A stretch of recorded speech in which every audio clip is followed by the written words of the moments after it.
Well, hello, everybody, and welcome to another episode of Jim and Rob Overanalyze Movies.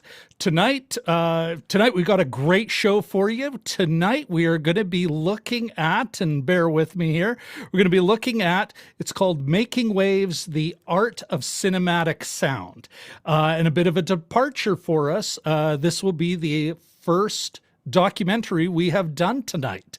To give you the kind of the short version, it is from IMDb, an exploration of the history and emotional power of cinema sound, as revealed by legendary sound designers and visionary directors. Ooh, a lot of vision.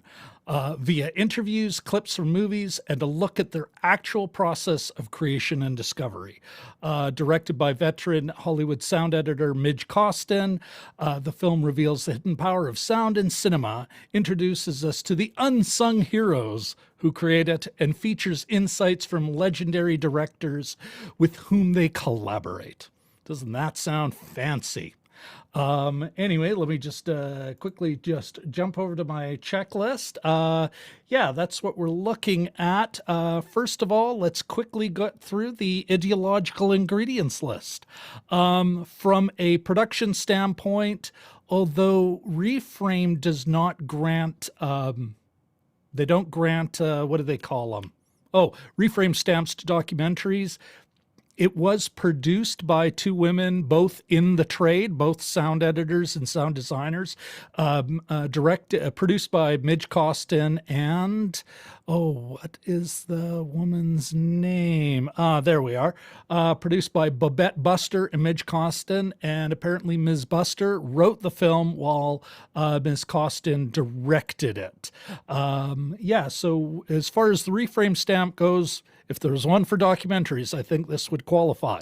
What else? We've got from the production side, yeah, it's a union-made picture, produced by union sound editors and et cetera, et cetera.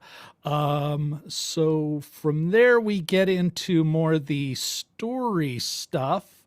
And I would say there it's from an ideological perspective. Yeah, it's not what you'd call the most diverse film as far as, yeah, I don't believe there was, there was two black people in it. And from a class perspective, which is kind of interesting, I wouldn't say it's got a class consciousness or class analysis to speak of. That said, and maybe we'll get into this in the show, it's interesting because it is talking about people who are what would they normally call below the line, which is a lot of working class people. They're earning a living, making movies. Okay, so I think that's about it for that. What else do we got to do? No minor housekeeping. We've even more streamlined our agenda. So basically, it comes into five parts. We look at, we take a look at the look. We want to talk about the meaning. We talk about the sound, which seems apropos in a movie like this. We talk about the story. And of course, we talk about the storytellers, not necessarily in that order. And what else?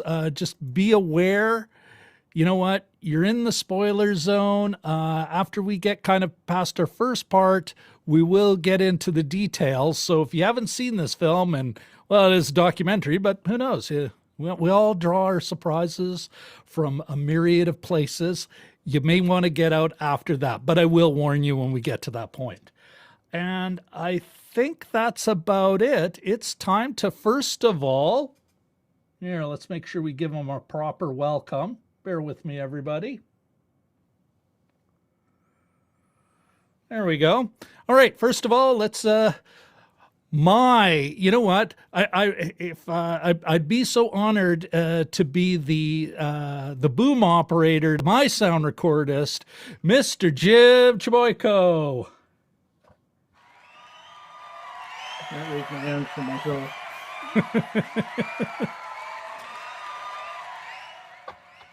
Hi all.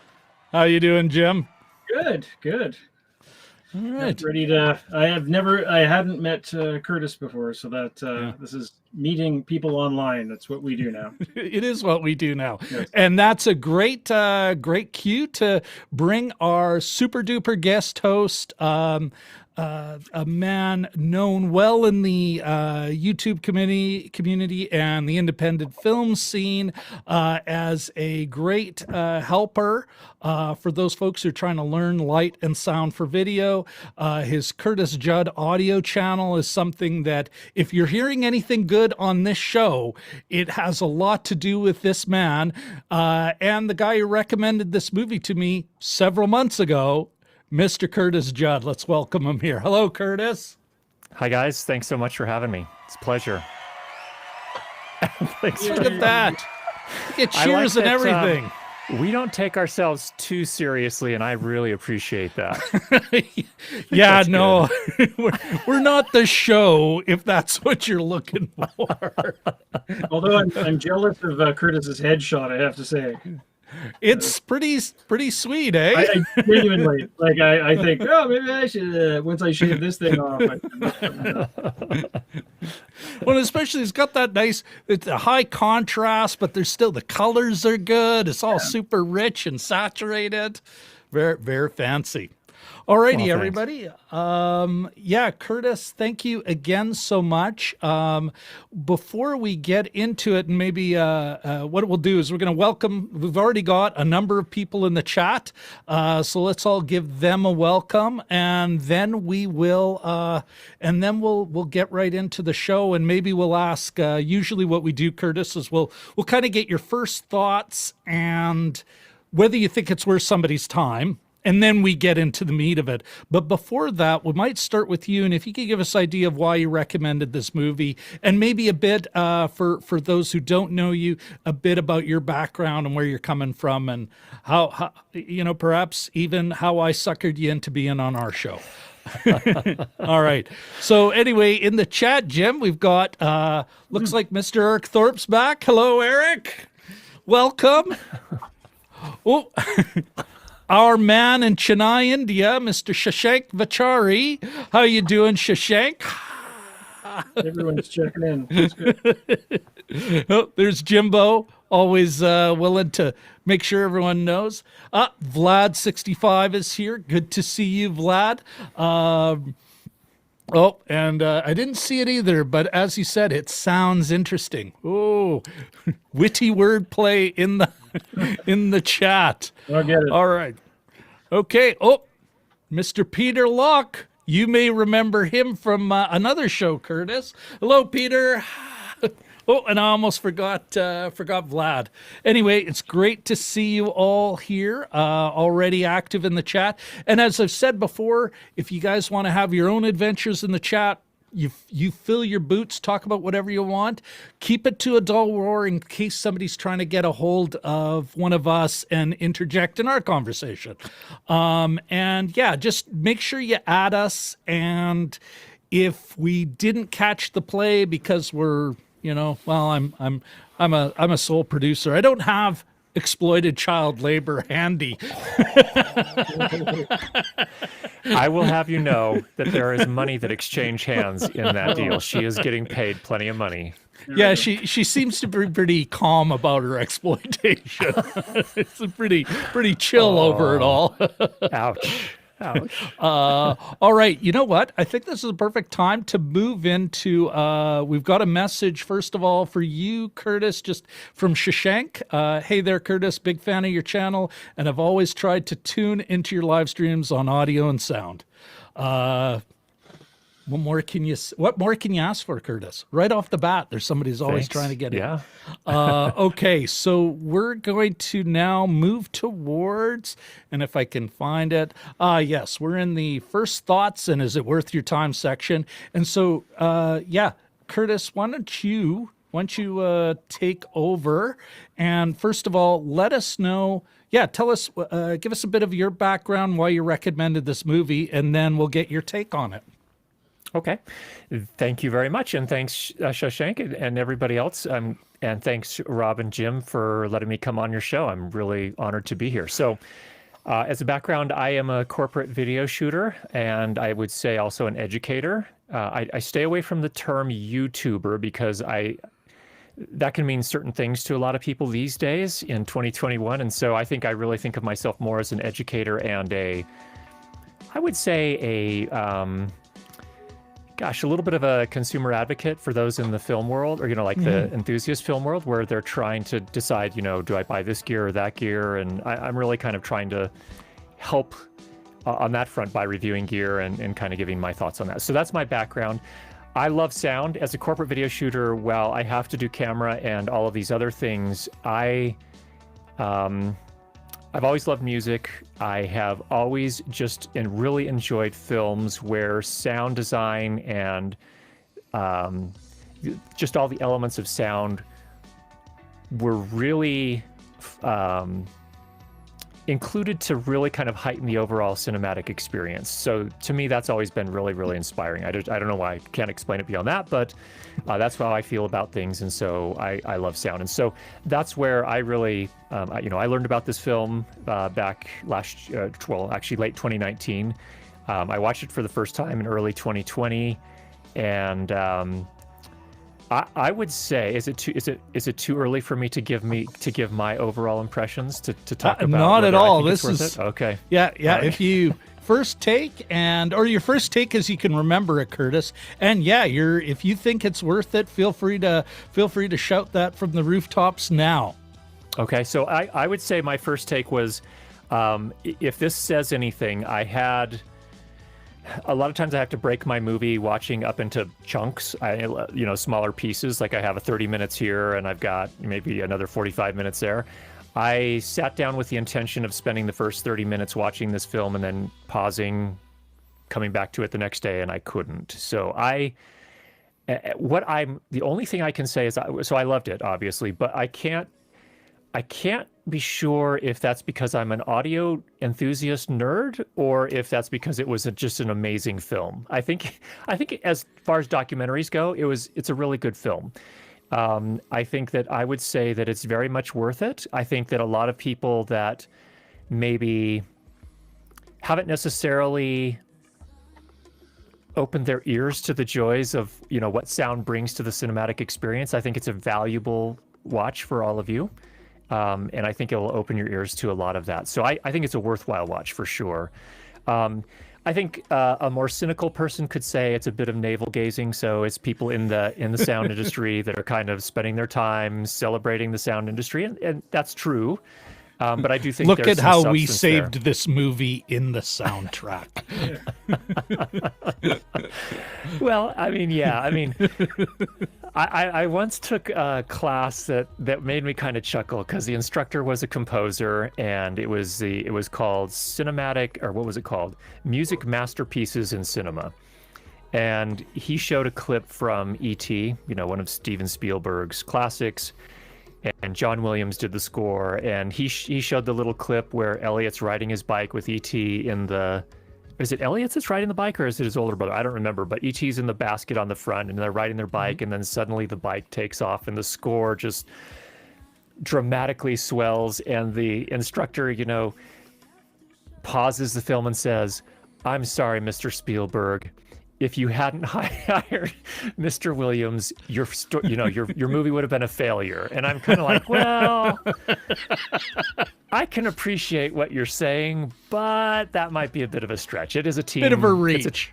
It's a team sport after all. So anyway, that's and someone that's cynical could say that about Making Waves as well. But I really do think there's value there. I think that the points that it makes are valid. And I think it was an enjoyable watch. Yep. So, I was only being facetious on that cheap shot. But thanks for that, Curtis. It's a great way to start us off. Jim, why don't you? It's your turn. Let us. What was your first impressions, and did you think it was worth at least your time and others? Yeah, absolutely. There was. I think it. Sort of bring up the one issue. I think it tried to, because I've not seen a lot of things like this, of this nature before, about this subject. I think it tried to cover almost too much ground, and there's so many stories and there's so much information. But I think they eventually balanced it out.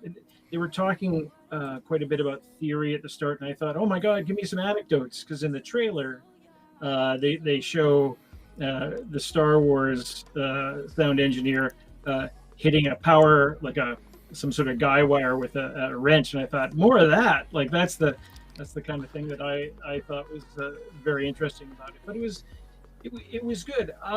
It could have been. I would suggest it could have been a series. Like it could have been like 6 1 hours, or like 1 hour long programs, almost, because I think there's a little bit of a struggle between anecdote and theory. I quite like the comparison of the orchestra to the people in charge of Foley and the people in charge of this and the people in charge of that. That was quite informative. I mean, there's a lot going on here. And then they brought up other things, like sort of the human aspect of it, that women, once again, were sort of not through any fault of their own, kind of late to the party, and then they finally got their shot. The one guy, was it Ben Burtt, I think, had so much success early on that he had a nervous breakdown. Sorry if that's a spoiler for anyone. Ooh. But well, but I mean, it's not like they developed it within the film, and this was part of his arc. It's not like will he or won't he, or any, but yeah, no, it was. I was engaged throughout. It was very interesting. It's almost like when you go to the Pops, like the Winnipeg Symphony Orchestra or the Salt Lake City Symphony Orchestra or wherever, and they do a night at the Pops, and you become aware. The composer sort of handpicks music from the movies or whatever, and it's like studying poetry in university. It's when you do that you become a little more aware of it, I think, and can appreciate the value. The last thing that I'll add is that, oh my God, that Star Wars sound effects map of Los Angeles is its own documentary. How is this not a movie? So Jim, worth your time, or? Oh, absolutely, yeah.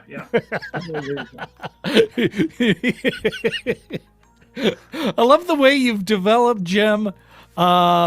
You've literally pitched like 3 other shows within your overview. That's awesome. Wait, and bang on, actually. I have something for emphasis. It was a good movie. I brought the big gun. They told me that music is emotion, so I dragged my trombone out of the basement. Well, I had what? No idea. I had no idea that I was coming into something like this. I'm impressed. Oh wait, that's part 1. All right. For myself, before I get into it, gents, I'm going to, we had a few more people join us in the chat, so I just want to do a quick shout out. Hey, Richard and Katie, good to see ya. And always good to, and Otto Coffee, I hope I'm pronouncing that correctly, from because Curtis was kind enough to shout out this show more than ever needed, and we're so appreciative of the folks that have joined us from his YouTube channel. Otto Coffee is one of them. Below the Line needs to be celebrated more, he says, and 100% agree with that. I think we can all agree with that. But it's good to see you. And then we've got DJ Ware. DJ Ware, welcome to the Jim and Rob Overanalyze Movies with special guest star Curtis Judd.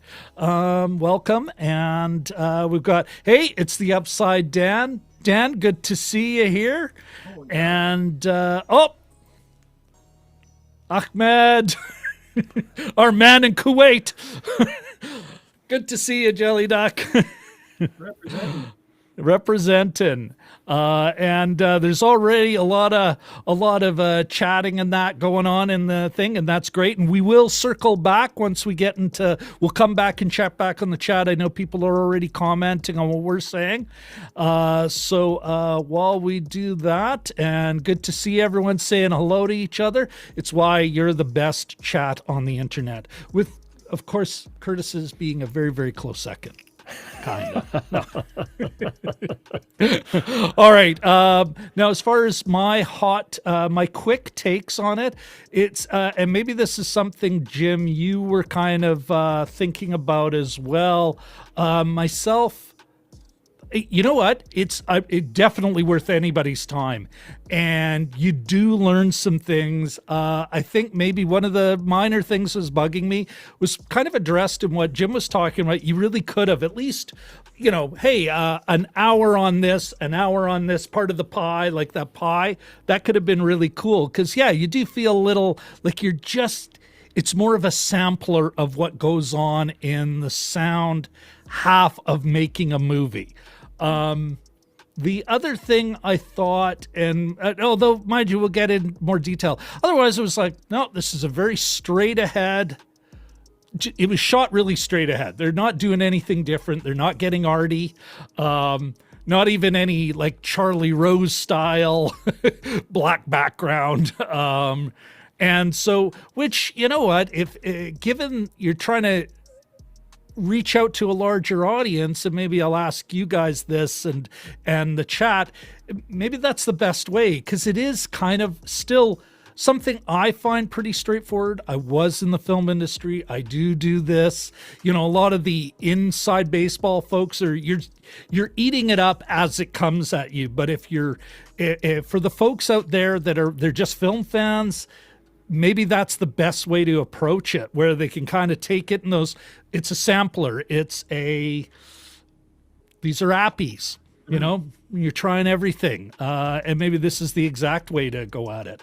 So those quibbles aside, yeah, I definitely so glad Curtis recommended it to us. So glad I finally got off my ASS and made it happen.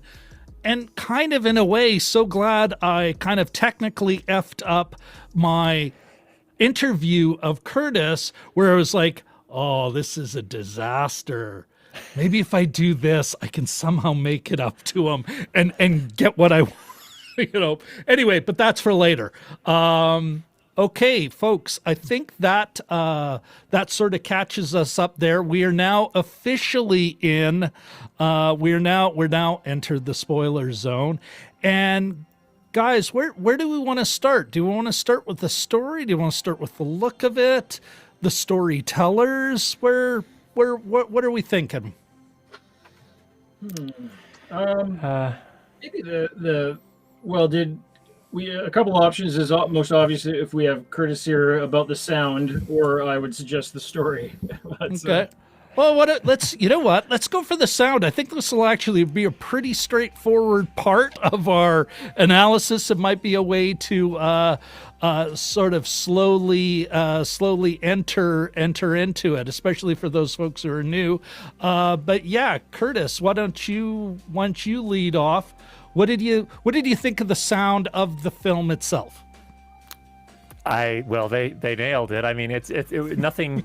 I wouldn't say that there was anything, in the right spots. I felt like they introduced sound elements. So while Walter Murch is kind of telling his story at the start of the film, they introduced some sound design elements as well as some visual elements to kind of help explain what he's trying to get at, which is this whole concept that, hey, sound is more than just an afterthought. It's in the cinematic experience. In fact, as human beings, it's kind of the first sense that we really have. And I think they did a tasteful job with that. I wouldn't say it wasn't something that left my jaw on the floor, but I think they made their point and they did it in an effective way. So that's really kind of the impression I came away with from the entire film.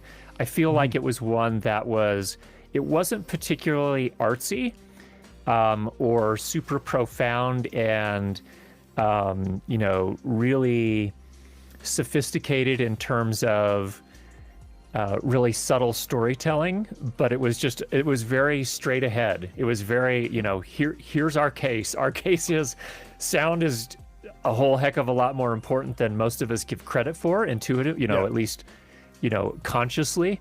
And that's reflected, I think, also in the sound design of the film. So they would cut to other films that have kind of iconic sounds, of course, Star Wars, Apocalypse Now, a variety of other examples. But in terms of the sound design of the film itself, it was pretty straight ahead, but done tastefully and done well. Yeah. Jim, what did you think? Like, I agree with you, Curtis. Like, it was, they weren't it's funny when you said arty, my first thought, honest to goodness, was there was that portion, was it Ben Burtt or maybe it was Walter Murch talking about playing with sound when they were teenagers and when they're younger. And then all of a sudden they stumble on arty French, two arty Frenchmen doing arty stuff in the early 50s. That music called Grit.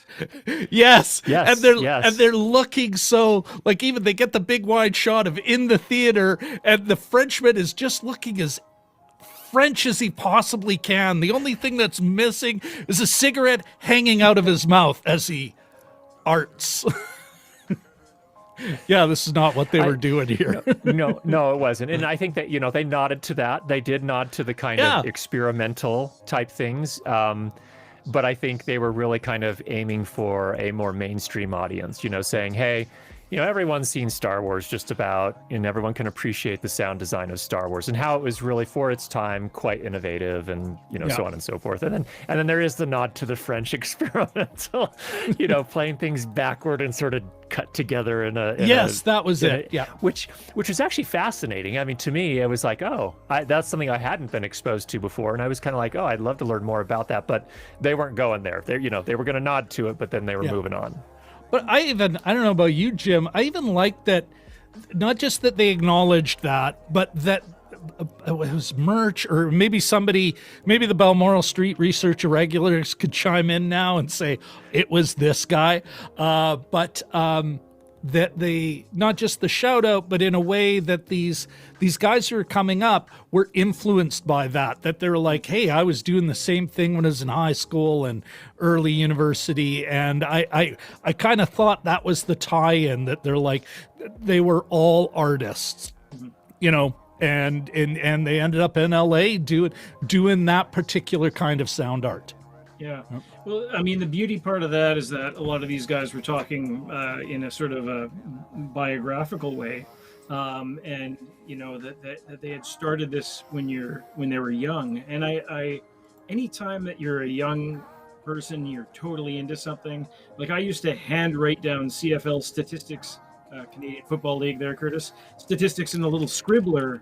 I was so much into it. And you find that, as a young person, your love for a particular discipline is so great that you find that you're doing these things like playing with tape, or, you do something just a little bit more than other people would. And that's kind of, and then if you follow it through, who knows, you might have a career.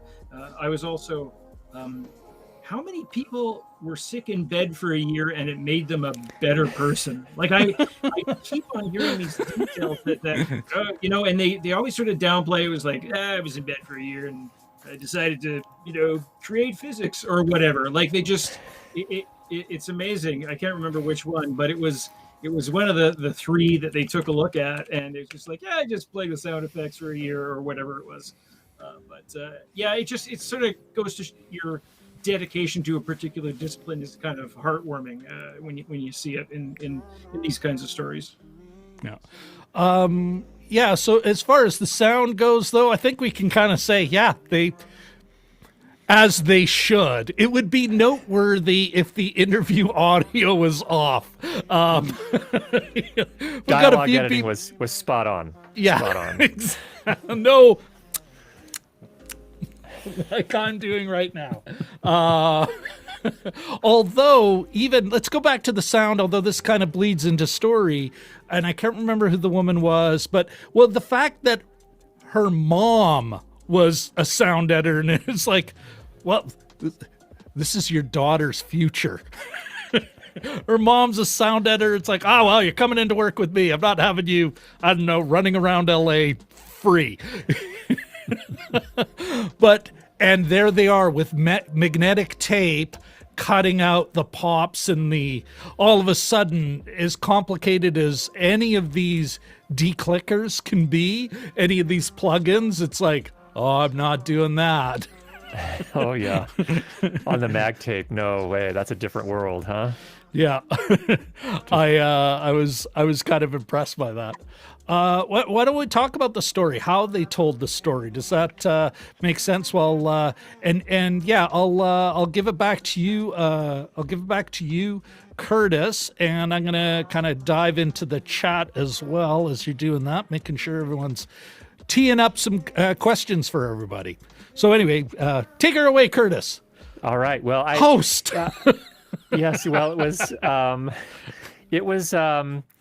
it's a documentary, and so for me, documentaries film is a little different. You're not going to get well, some people argue you should have a story arc, and I think what they did here was they really kind of explored this history of the evolution of sound design in film, and that was interesting. It wasn't a story arc from the standpoint that, there was,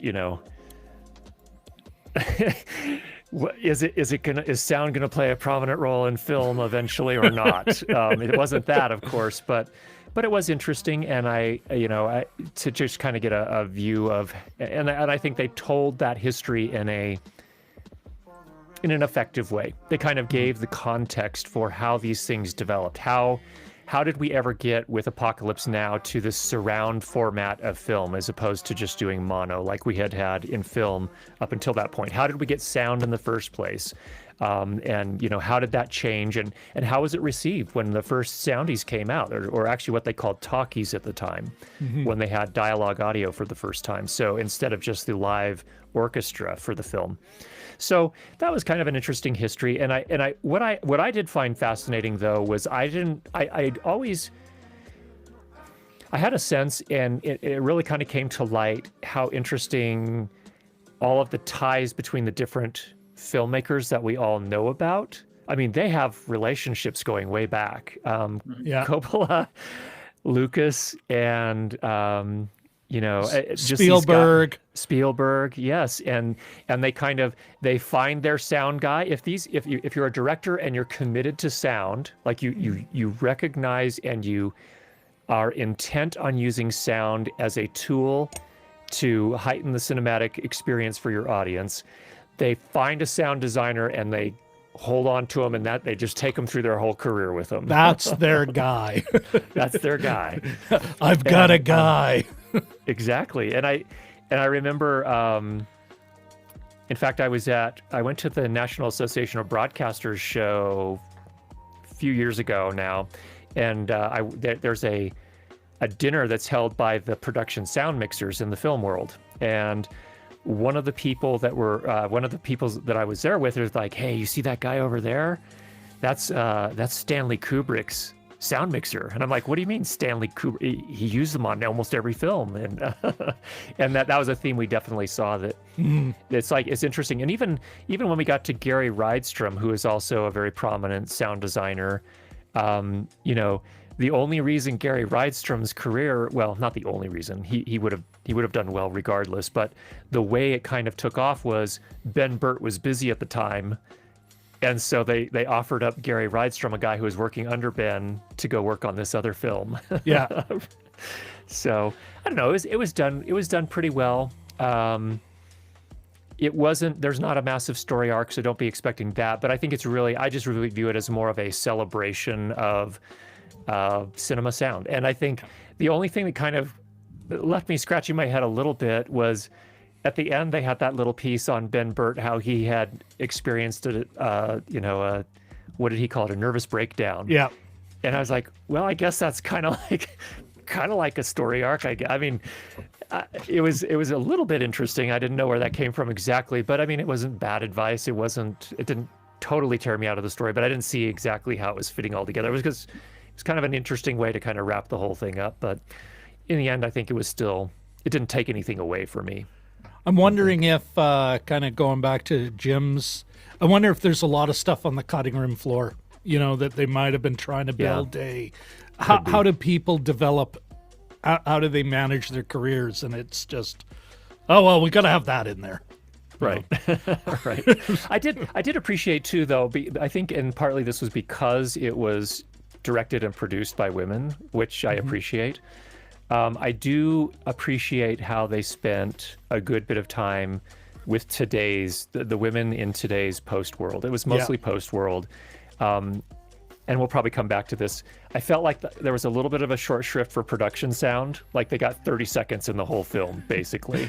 And there's some guys that record sound during production, and then we're going to move on to all this other stuff. You would think the sound designer is the one who's also operating the boom on set.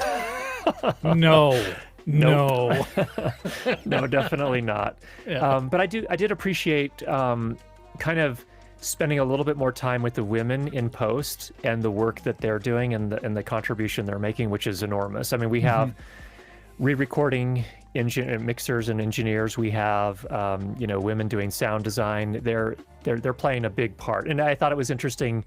I have notes here, and I don't remember her name, but the sound designer that worked on Braveheart, she made a great point that made me really smile. Oh, like they've ever been in? Yeah, exactly. Yeah. So she did the sound design for Braveheart, and she said, well, most people just assume that they should get a man for this job because it's a war movie, right? And she's like, well, it's as if they've been in an ancient war and they know what it sounds like, which was a great point, and really kind of underscores also this idea that sound design is not about faithfully reproducing realistic sound. It's more about heightening the storytelling experience, to be entirely honest. And so they're not going to make the armor clanking sound exactly like armor clanking. I mean, if you think about gunshots, for example, if you heard gunshots in real life, kind of sounds like a pop gun that you used when you were a kid, just like a psh, psh, psh. Well, they're not going to do that in films. They want it to have impact. And so the sounds that you're hearing, and, even with the Top Gun example, they talked about how they created the sounds for the aircraft as they're, flying around and doing their dogfighting. And they said, well, we recorded the jets, but they were boring. So we added these wild animal roars to the back of them and reversed them and layered them together and so on and so forth. And months later and almost getting fired. Yeah. Well, I kind of got the vibe, did she get fired? And then won the award? I don't remember. I don't know if she ever said, but that was interesting. The way it seems she told the story, it was almost like she somehow managed to convince him not to fire her, because she's like, we kept working on it. Like there was, I did the rest of the movie. I wasn't sharing this nomination with anyone. It was a great anecdote. Like, and that's a great thing about some of these Hollywood movies is the great anecdotes. Jim, why don't let's get your take on this. But first, we did have early question in the chat, and I think this is appropriate for Mono Coffee. Is the trombone a regular of the show? No, I had to drag it out of the basement, and I barely found it. So that's how much cleaning I need to do in my basement. But yeah. I think we got to tell on a coffee, it could become a regular, because now all of a sudden Jim's got to take it back downstairs, and who knows when that'll happen. Be in the background next week.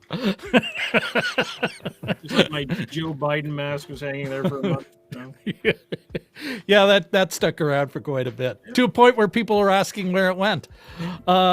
Jim, what did you think of the story? Yeah, I mean, it was pretty straightforward. Like I said, there was a lot of it really tried to. There's a bit of a divide between anecdote and theory.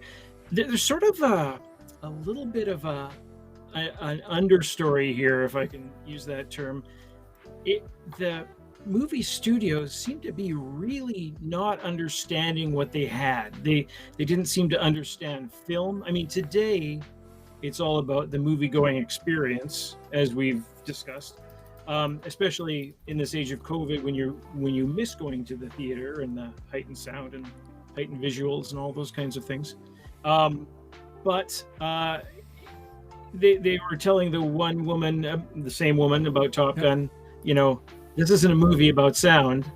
And there's other little complaints about when they were talking about how they sort of industrialized the sound you know, they had the little dial that said you know, horses, or they had the little dial that said cheering.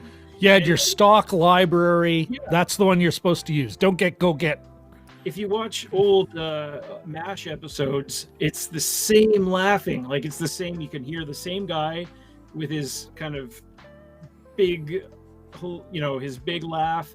And I just thought it was funny because it seemed like the movie studios didn't know what they had on their hands. They didn't know how to market it. They didn't know how to market the experience, that you'll get a better technical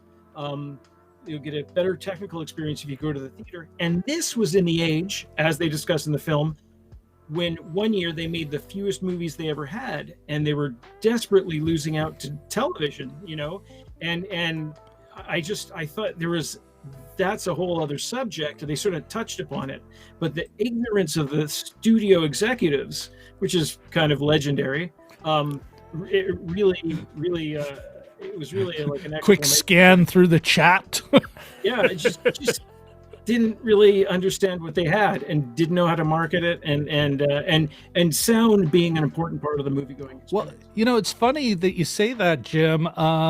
Like, what blew me away, one of the things I learned, like, that they developed well, was how behind they were sound-wise. That in the 60s, you're still listening to mono, even though the music industry, and I had written it down as one of my expectations, is like, kind of before I sat down and watched the flick, is like, are they going to talk about the Beatles? Are they going to talk about, like, what was going on in the 60s and how they pushed the technology like hard? Like, it was just, the gas was full on in the 60s. We're going to do our best to deliver the best sound experience we can. And meanwhile, one big speaker, that's fine. That's all they need. Make sure you can hear the dialogue, and that's it. But the other thing I thought was interesting was, at the same time, and Curtis, maybe you could speak to this, the huge bias, because they had come out with Cinerama, they had come out with VistaVision, you know, like, they knew that they had a problem, they had to improve the experience, but it was like the experience was just this. Like, if there was no auditory experience for them, you know, and like, they forgot something that in the 20s they were just desperate to give an auditory experience. Then it's like, oh, we figured it out. Yeah, and we're done. We're good. No, it's the same thing that that I think all humans do, is we think we're purely visual experiencers. We just, for some reason, it just is always the assumption that our number one sense is vision. And I don't know why that is. It's just a curious observation. But I think, you know, the reality is, if you're walking down the street in a city, your ears and brain are making, you know, thousands of calculations per second in terms of what's around you, with just your hearing and your brain calculating all that. I mean, if the sound reaches this ear, you know, a certain number of milliseconds prior to this ear, you know that sound is coming from over here as opposed to over here. You know what I mean? It just, there's so much going on that we as humans can do with this sense of sound.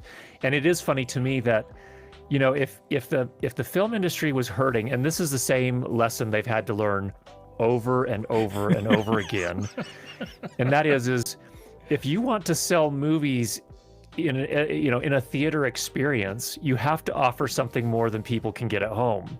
Yeah. And, you know, I kind of chuckle a little bit now, you know, and I don't know what's going to happen with the pandemic, and, you know, how many more of the theaters we're going to lose. But, you know, it seems like the latest experience now is faux leather recliners. And, you know, it's like, okay, that's okay, fair enough. I guess. So like that my works. living room.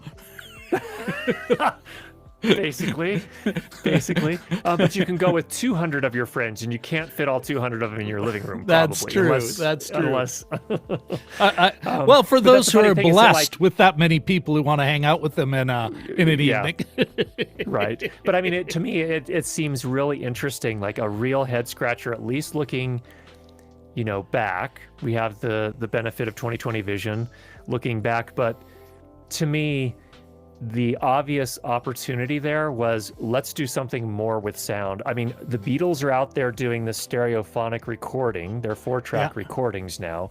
Why don't we do something like that with film? And that's something that people aren't going to have at home, and that's something that's going to make it compelling to come to the movies still. Yeah.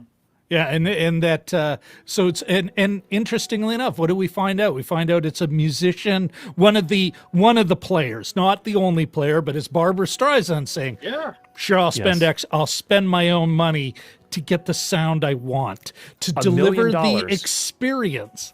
Yes, which in $1 million. 1970, what is that? Well, it's a lot of money. It's a lot more. 10 million, maybe. I don't know. Yeah. But yeah. Some stupid amount of money. Listen, guys, before we move to the next section, I think we're a little behind in the chat, and I wanted to quickly kind of see what we got here. Folks, okay. Eric Thorpe brought up he recently watched a documentary called Score, a film music documentary. It was another pretty interesting film, specifically focused on the score. And in brackets, in parentheses, parenthetically, Eric says, I probably didn't need to explain that, but yeah. Right on, Eric. Okay, moving forward, and some back and forth chat. Sorry, folks, okay, Shashank says, okay, oh, must be part of their conversation. Vlad65 says, is it mainly technical, or how much about the tactics of using sound and music dramatically and not overwhelming viewers? Yeah, what do you think, Jim? I thought it was kind of more of a high level, like not in the trees, but It was almost like a thesis where the main point was, this is how important sound is. It's typically overlooked, but sound delivers emotion as well, and it's a vital part of the. So it was sort of like it spent the movie sort of defending the importance of sound. Basically, yeah. What anything to add to that, Curtis? Like, I mean, is that No, it didn't get into the weeds. So it didn't jump into those details. I mean, like I said, it only spent 30 seconds on production sound, so as an indicator. Once again, another. Well, I suppose, even though it is interesting, not one of them said hate here and fix it in post. It's like, aren't you guys the ones who complain about that? But anyway, On a Coffee says the irony would be if the sound sounded terrible. Yes, it would be. I couldn't hear Christopher Nolan at all. Just kidding. Well, now there. Actually, Jim, you know what? I'm gonna search down for a few more comments I can bring up, but. A couple, we did Tenet a few weeks ago. Jim, do you want to kind of give a quick summary of that part of our conversation to Curtis? Because I'd love to get Curtis's take on that. Oh yeah, there was. How did it go now? That there were complaints that some of Tenet was roughly equal to mumblecore to some extent. That you probably know, being in the business, that it wasn't appreciated by some parties, that it wasn't incredibly clear, and he basically said, "It sucks to be you." I'm paraphrasing, but I'm sure you were paying attention to that story. Maybe? Yeah, well, yeah, and that's not the first time that Christopher Nolan has had that issue from my perspective. I think Interstellar is a great movie, and I remember distinctly watching it with my wife here at home, and she's like, "What did he say? I can't understand what he's saying." And it was it was when Matthew McConaughey was talking, and I was with her. I was like, I didn't catch that line. What did he say? And I felt like, isn't that like a basic? Like, you have to get that right. Can we not? Yeah, Tenet, same thing. Well, maybe even worse. But I'll see if I can find the Guardian article we actually brought up on the screen, Curtis. But one of the things I also remember, correct me if I'm wrong, Jim, was the thrust is like Tenet Nolan particularly bad or noteworthy for this. At least there it seems to be intentional. Like he really is like, no, I am screwing you and you suck it up. Hey, look, still $300 million and everyone's dying, which is a gross oversimplification of his approach. They were saying a lot of other movies, they got that kind of like the big sausage in a music track. Now it's every sound. Oh, we can have 8,000 tracks. Like you even hear about it. It's 2,000 tracks. And after a while, it's like, is everything competing? Are they not scooping out enough so we can at least hear what we desperately need to hear? Like how does that jive with your film watching experience? Not a bad criticism, or no, that's totally fair. And I find myself incredibly frustrated when I come across a film that, in every other way, is just, it's good. It's got a solid story. It has a theme that's meaningful. That has weight. The scoring is good. Interstellar could be one of my favorite movies if I could freaking understand what McConaughey's saying halfway through. If only. If only. And it's a specific. You sure do want a lot, Curtis. He's just a little indie guy scraping up $250 million. You're right.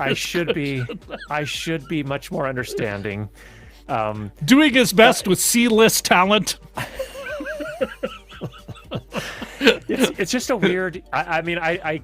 To me, I don't understand. I can't understand the mindset that would lead to that approach. I mean, maybe the thinking is, and you see this with the pandemic and just like a lot of broadcast television, where when the pandemic first hit, you see all these news reporters at home with the absolute worst lighting, horrible camera placement where you're looking up into their nostrils, horrible sound. You could barely understand them, and there's all this reverberation, and they're cutting in and out. And, some people suggested that, well, it makes it more real. And that's the only thing I can possibly imagine is going through Nolan's head, is that it feels more real because you're having to strain to hear what this person is saying. That's the only thing I can imagine. But to me, it's not resonating. Yeah. It could also be when it comes to time to explain any one of his movies. He's okay. How does this time thing work? Well,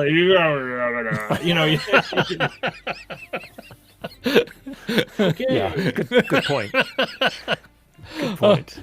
Okay, we got some comments in the chat before we move forward. Oh yeah, I just want to say I don't hate Christopher Nolan movies. I don't. No. I don't hate just Christopher Nolan. I just find that element of his films frustrating.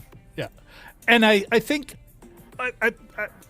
Jim, I think this is part of our conversation about Tenet. He's still a director who's making very interesting films without an established IP. To be able to make that kind of big adult movie without, having some sort of previous fan-driven nonsense is, we can be grateful. And yet we're paying top dollar for his product, so we can also complain. We are customers. Okay, Vlad says, and I think this is something, Curtis, you've said, slightly different context, but you've said multiple times yourself. Vlad65 says, my first law of movies is you can have a bad movie with good music / sound, but you can't have a good movie with bad music or sound. And that's an interesting take on it, eh? Like you can go, the movie's okay, but God, that soundtrack was cool. But yeah, if it's shitty sound, it's a shitty movie. Pardon my poor language. Well, even good visuals. You can film any sort of half-assed thing, and if you got a person with talent filming it, it's like, hey, this thing looks great. The story may not make sense or anything like that, but yeah. Yeah, Curtis. Yeah, I think you're just nodding. Yes. No, I think. Well, I mean, the same thing. I think we probably overstate that a little bit, but I mean, for example, I did like Interstellar as a film. To me, it was an interesting film. I enjoyed it. I just found that one element of it frustrating. Does that make it a horrible film? Well, no, but it was a little bit frustrating when it didn't. I don't think it had to be. Yeah. So, I'm wondering if Vlad was referring. I mean, it'd be curious if Vlad, if you'd elaborate a little bit more. I wouldn't say Christopher Nolan's films sound bad. Like, he's doing that on purpose. But this, like, I mean, everyone knows look at how the music cues from, oh, come on, the dream one, Inception. Oh, yes. Yeah. How it took over, like, for a few years, everyone had a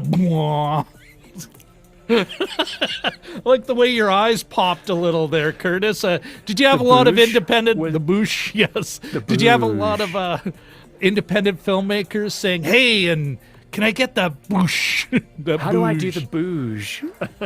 In fact, there's a podcast called 20,000 Hertz, and they actually had an entire episode on the boosh, especially as it relates to film trailers. Yes, in the film trailers. Oh. Think of a film trailer that you've seen in the last 5 years that didn't have a boosh in it. And by boosh, just so that those are not aware, it's the bass drop. It's the... Well, not a rival. I think that was just all a series of bouges. Right. Okay, our next Peter Locke. I thought his comment on the story, Peter Locke. I thought the story shows how sound was so influential in the history of film, and yes, okay, that's not what Peter's saying, but that's what I'm adding to it. This is for the audio podcast listeners later. Possibly even saving it as a medium when TV came along. That's an interesting. What do you guys think? Like, I mean. That's an interesting. I didn't see that second part. Definitely part of that early history, but I didn't see that TV component coming up. What do you guys think of what Peter's adding to the conversation there? If I don't know if we've spoken about it on our show here, but I think, and it depends what era of TV you're talking about, but. One of the most interesting experiences I had as a young man was when they re-released Lawrence of Arabia. I think I've spoken about this with you, Rob, and I would spend my summers at my dad's in Vancouver, and I went to one of those great little old movie theaters in downtown Vancouver, and in the scene with the tent, you could hear the bells behind you. Like, it was like you were in the tent with Peter O'Toole and Omar Sharif. And so that is happening, and I sort of, I guess that might be tied in with CinemaScope. You know, is a David Lean production. I'm not sure about the details of it, but I sort of thought that was, they sort of didn't touch upon that age so much, but it would have been at the same time that television was starting to rise, and that was definitely one of my favorite film experiences in the theater, and it probably would have blown people away back then as well. Yeah. I wonder, though, if that's a remaster thing, like when they were taking some of these old movies and they're going, we do 5.1 now. We've got all the stuff. Let's make it like it could have been. Because, when did Lawrence of Arabia come out? 60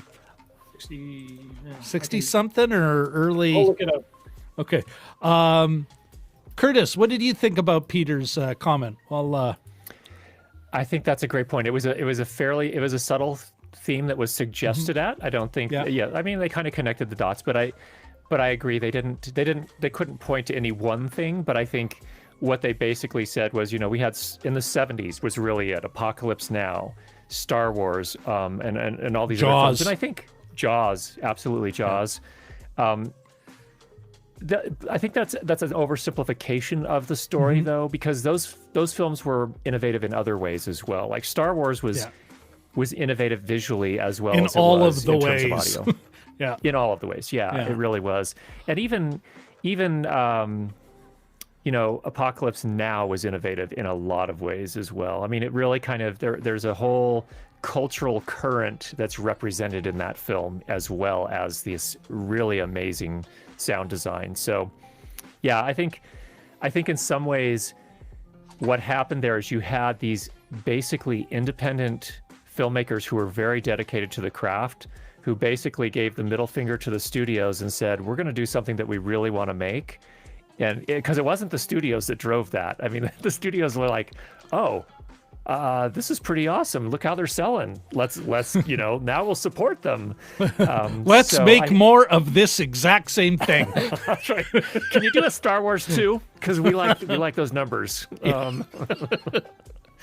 So I think that yeah, in some respects it was.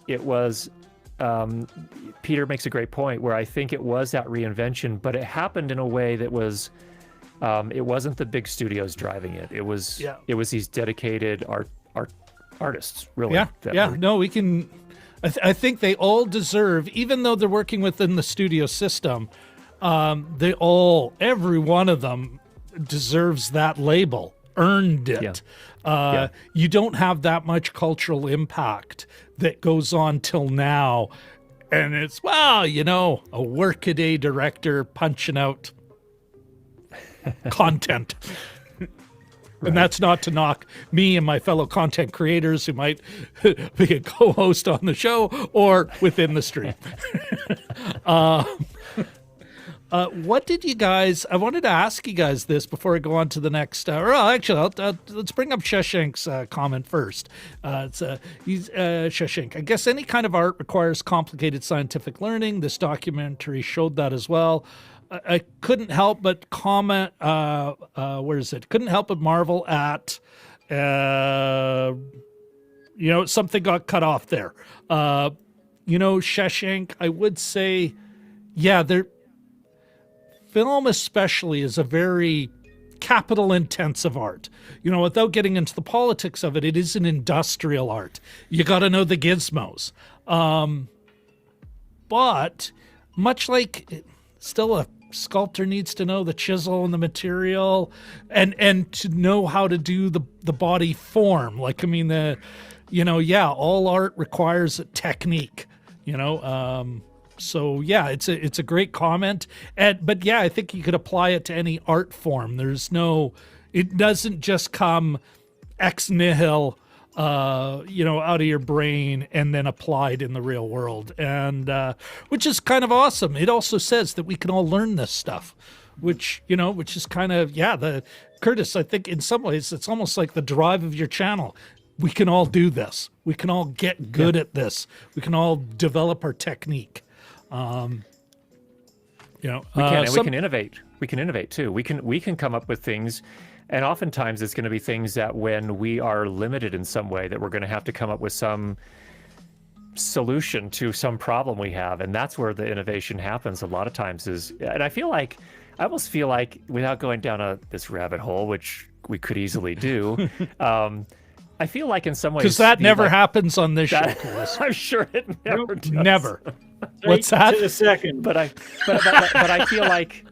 feel like, for example, the success of The Godfather, the success of Star Wars, in a lot of ways with those first films, the first in those series, George Lucas nearly, he was experiencing hypertension. He was so overextended trying to make this work, working with the studios to get the funding, and so on and so forth. But he had this vision, and he had these limitations that he worked with that resulted in this amazing innovation that created this worldwide phenomenon, for better or worse.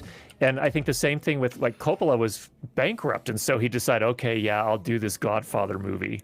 But I'm going to do it my way. I'm going to do it my way, and I'm about to fail. I'm standing on the precipice.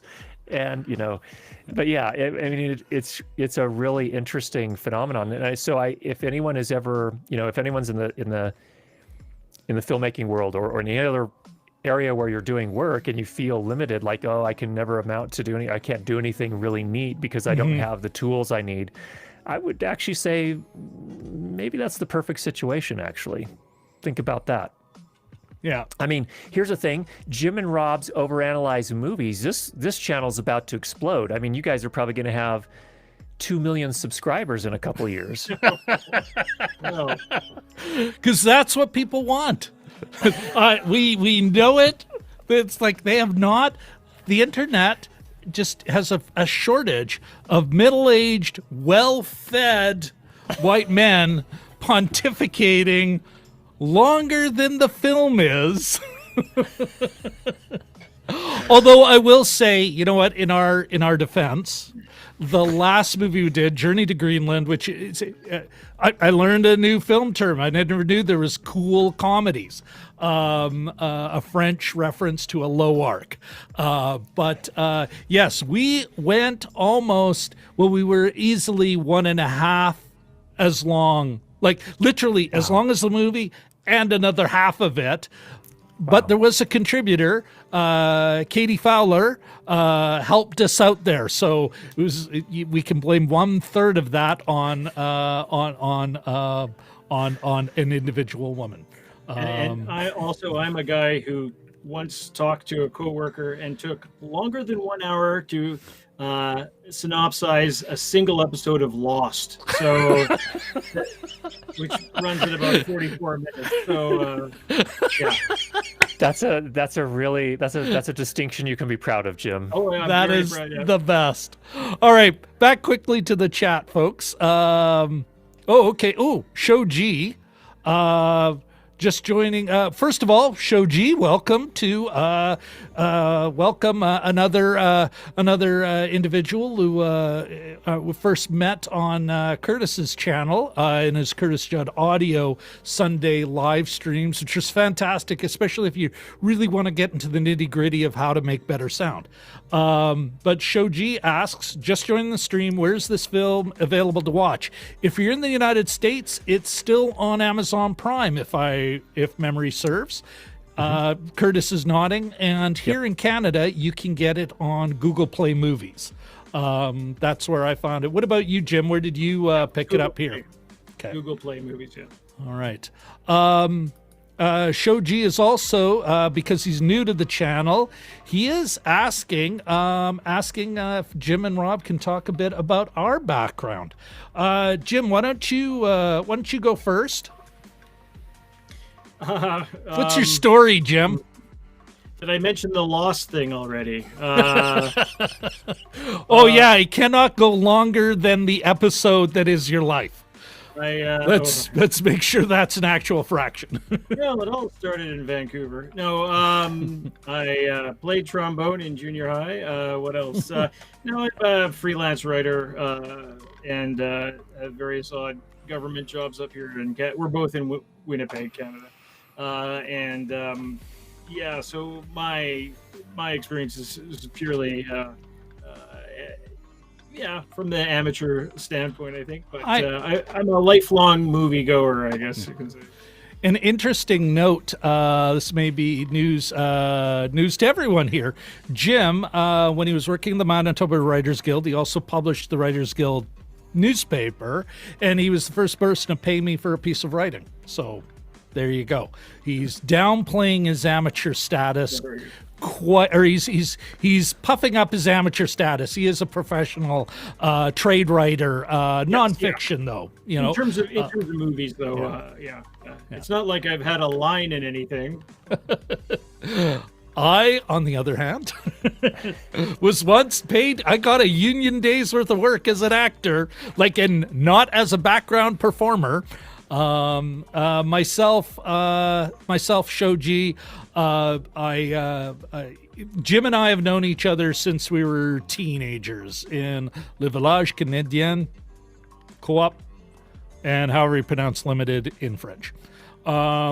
We ran into each other decades later, kept in touch, loved talking about movies, and we used to would go see a movie, go to a coffee shop.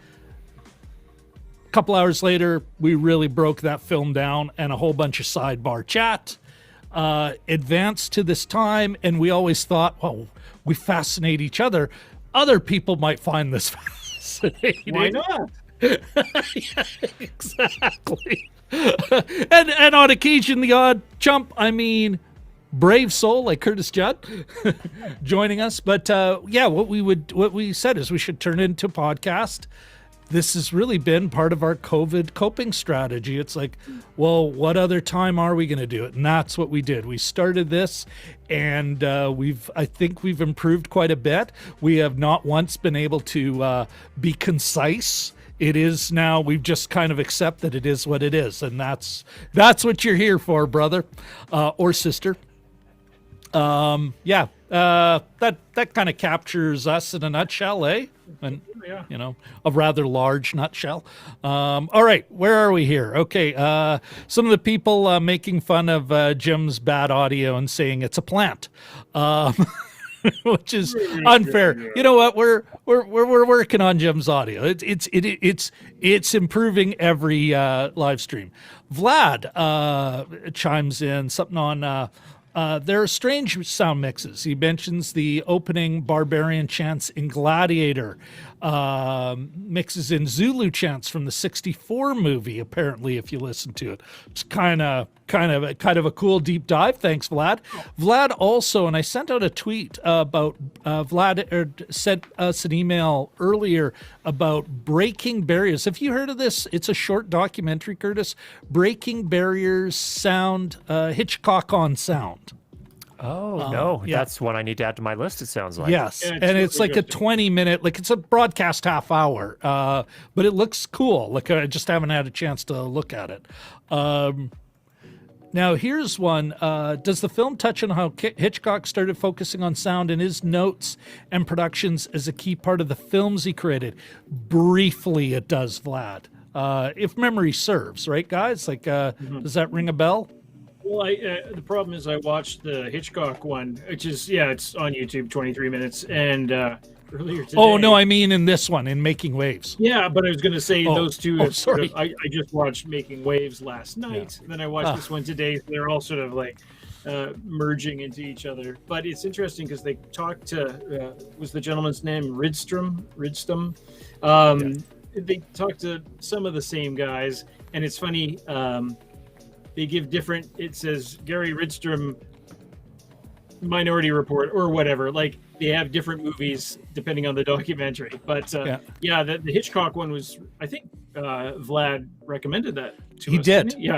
That was actually really interesting as well. But this one didn't go into that sort of detail. So about Hitchcock, Making Waves, that is. Yeah. Another thing Vlad says, it's interesting the studios did not catch on given the success of soundtrack recordings and how they were big sellers. Do you guys, we're all of a similar vintage.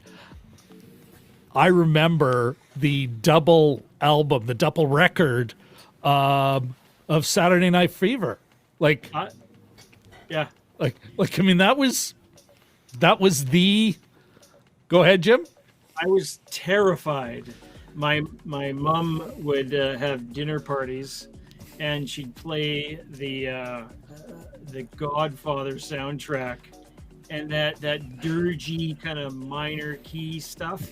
I was probably 4, maybe, I think, and I would be in bed with the blanket. I thought that death was coming or something. I don't know. It was terrifying. I thought you were going to say the terrifying about Saturday Night Fever. How could you be afraid of Saturday Night Fever?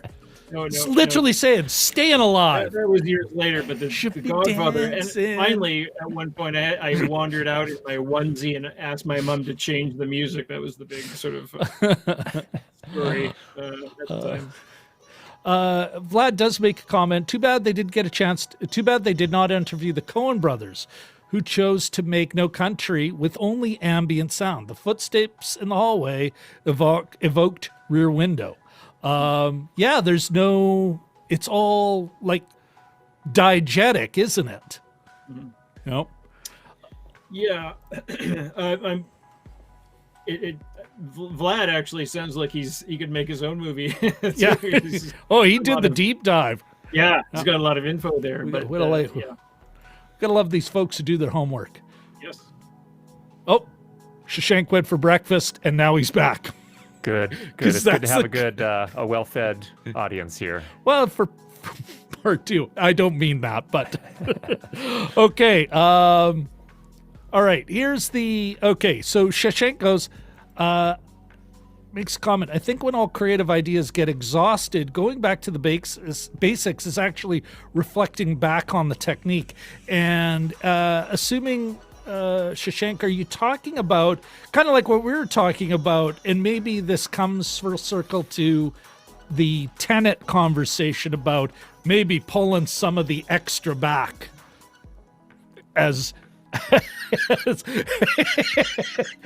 As Curtis nods sagely, and if he had a beard, he'd be stroking it. Yes. I mean, I guess if you could still understand all the lines, then yes, I would agree with that. And I do see, like, having just diegetic sound is an interesting approach as well. I think that's going to work more in a drama than it's going to work in other types of films, maybe, but because you could use diegetic sound to really heighten emotion in certain ways as well, I think. I don't know. It really depends, I think, on how the story's being told. Because I feel like, if there's a lot of tension, you could, I don't know, having a ticking clock that becomes rather prominent in the background is kind of an interesting concept, and maybe that, you know what I mean? There's just a lot of interesting things you could do creatively. I don't know. But boy, you have to work. But dang, you better be able to understand the frickin' actors. That's all I have to say. In that Hitchcock short documentary, they say that, in the birds, when the birds are amassing and they're about to attack, instead of having music and ominous sort of like John Williams, like shark cues, things like that, they actually just have children singing, and it's sort of visually as they show the birds gathering, but there's no sound cues. It's that dissonance, though, that weird kind of, you're not expecting it, so it creeps you out. Yes. Here, quickly, I'm gonna just I think this is a perfect time to let everyone know that we're shameless beggars of attention, and we you know what, folks, thank you all very much. We're not done yet, but I think this is a perfect time to beg y'all for a like. Don't be afraid to subscribe. And what else? Ring The importance of sound effects. Ring the bell. Told you, Curtis, that was it. We were done. We're like an old-timey radio show. You guys have got this worked out, dialed in, I would say. Nicely done. I think I'm learning as much tonight as anyone else, by far. Well, that's very kind, Curtis. Okay, folks, I think we've taken a good look at the story. As far as the sound and the look goes, I mean, yeah, it's a straight-ahead documentary with some clips and some pretty good B-roll. I did want to ask you that. I had a few questions I want to ask. And one, I wanted to ask you guys, what was your, right after this movie, I went and I'm like, I gotta watch the beginning of Star Wars again, because it's such and not just visually, although that coming overhead and then the way the sound comes over you, I had to watch it again. And then of course the movie just stayed on. And as we've said, Jim and I have said before, that movie holds up. What was what were some of your fondest memories of that great film sound experience? Jim, I know you had mentioned already the lean Lawrence of Arabia, but Curtis, what was some of your great, film sound? It really was Star Wars. I mean, I went to Star Wars when I was 7 years old. My dad took me to the local theater, and it was just unreal for me. I was just so... I mean, there'd been a lot of hype built up because we didn't watch it. We didn't see it within the first few weeks. I mean, it was a couple months later. And that's another thing that's kind of interesting, is that today movies don't run as long as they did back then. Yeah, there's no months, and we'll catch it when the crowds are smaller. Nope. And we went in, I mean, it had been out for probably 2.5 or 3 months, and we went, and it was a full theater then too. I mean, to me, it was just so impressive. Yeah, and you're right. It was so impressive from a sound perspective, but also, from a visual perspective as well. Yeah. The storytelling was really, it was classic. It's classic storytelling, even with all of the cheesiness. I mean, because there's a lot of cheese in Star Wars. Let's be honest. It's still a space princess. It really is a space princess. Yep, and a pirate, creepy. Literally. Yep, there's a pirate, and at first you think it's the hero is. It turns out the hero's the brother. That's a little weird. Yeah, potentially. But anyway, it was. But not in that first film. The first film, we were innocent. That's right. It was just an innocent. Yeah, then it started picking up in the second film, but it was just good storytelling, and it was executed from a technical standpoint very well, both from an oral perspective and a visual perspective. So that was the first one that really opened, I guess, my eyes and ears to cinema. Really, it's Star Wars, but still. Yeah. Well, you have to go back and hear the lightsaber again, and that alone that transports me. How many effects cues and music cues are in that film that are tight, like just tight and original, and their use of practical sound effects, not a heavy synth, and by then synthesize synths were around. It's a remarkable. What about you, Jim? What was one of your great? You've mentioned one already. Has you got another one you wanted to add to that list, or does Star Wars cover the other one? Star Wars is definitely one of them. Not just this. I mean, the TIE fighters had their own sound, and it was terrifying. The lightsaber, and that's. I mean, literally, if you're sort of in a department store and you walk by a bank of TVs that are playing Star Wars, all you have to do is hear a couple seconds of that, and just like I said, you're transported. So Star Wars is kind of a big one. A lot of the other ones have to do with music, I think. Jaws, of course, and not just Jaws. The dun-dun-dun-dun. But there's some other good stuff. I got the Jaws board game for Father's Day, and so I would use Apple Music, and I'd call the Jaws soundtrack up. And there's one I think it's called Pursuing the Shark or something, and it's that's a recommend to all. Get the board game and create your Jaws playlist. It's actually the happiest song on the soundtrack or piece of music. So anyway, but yeah, there's a lot of them out there. Lately it wasn't a very well thought of reviewed movie, but some of the things that they did in say Spider-Man 3, I think there was one where when the Green Goblin gets knocked out by Peter Parker as Spider-Man, and he falls down into an alleyway, and he hits all these pipes on the way down, and the pipes all have their own tone. So he literally goes ding, ding, ding, ding, ding, ding, as he almost a cartoon. And it was one of those things, I'm sort of torn between that. It's effective if you don't notice it. Mm-hmm. But I'm not so sure how much truth there is in that, because sometimes you notice something, it can add to the story, and it doesn't take you away from it. So anyway. Well, how do you you've mixed a few films, Curtis. You've done some indie work. At what point is there some of it seems to be a lot of that ambiance. You just want it there so it's not weird that it isn't there. But when do you choose to draw? You're like, no, the audience needs to hear this thing, but I don't want to I'm not trying to shove it in their ear. Right. Yeah, no, there's subtlety for sure. And I think a lot of it's going to be within, at least in the work I've done, within the vision of the director as well, because, we'll have several reviews with the director and they'll say, well, I want to change this a little bit this way and that way. So, you get to be creative, but you also have to kind of play it. You're a team player still very much. But you can sneak little things in from time to time. Star Wars has a Wilhelm scream in it when some of the stormtroopers are getting shot at, and it's like, a Wilhelm scream, really? As he falls down. Yeah, that's right. Because they plug him. Yeah. Yeah.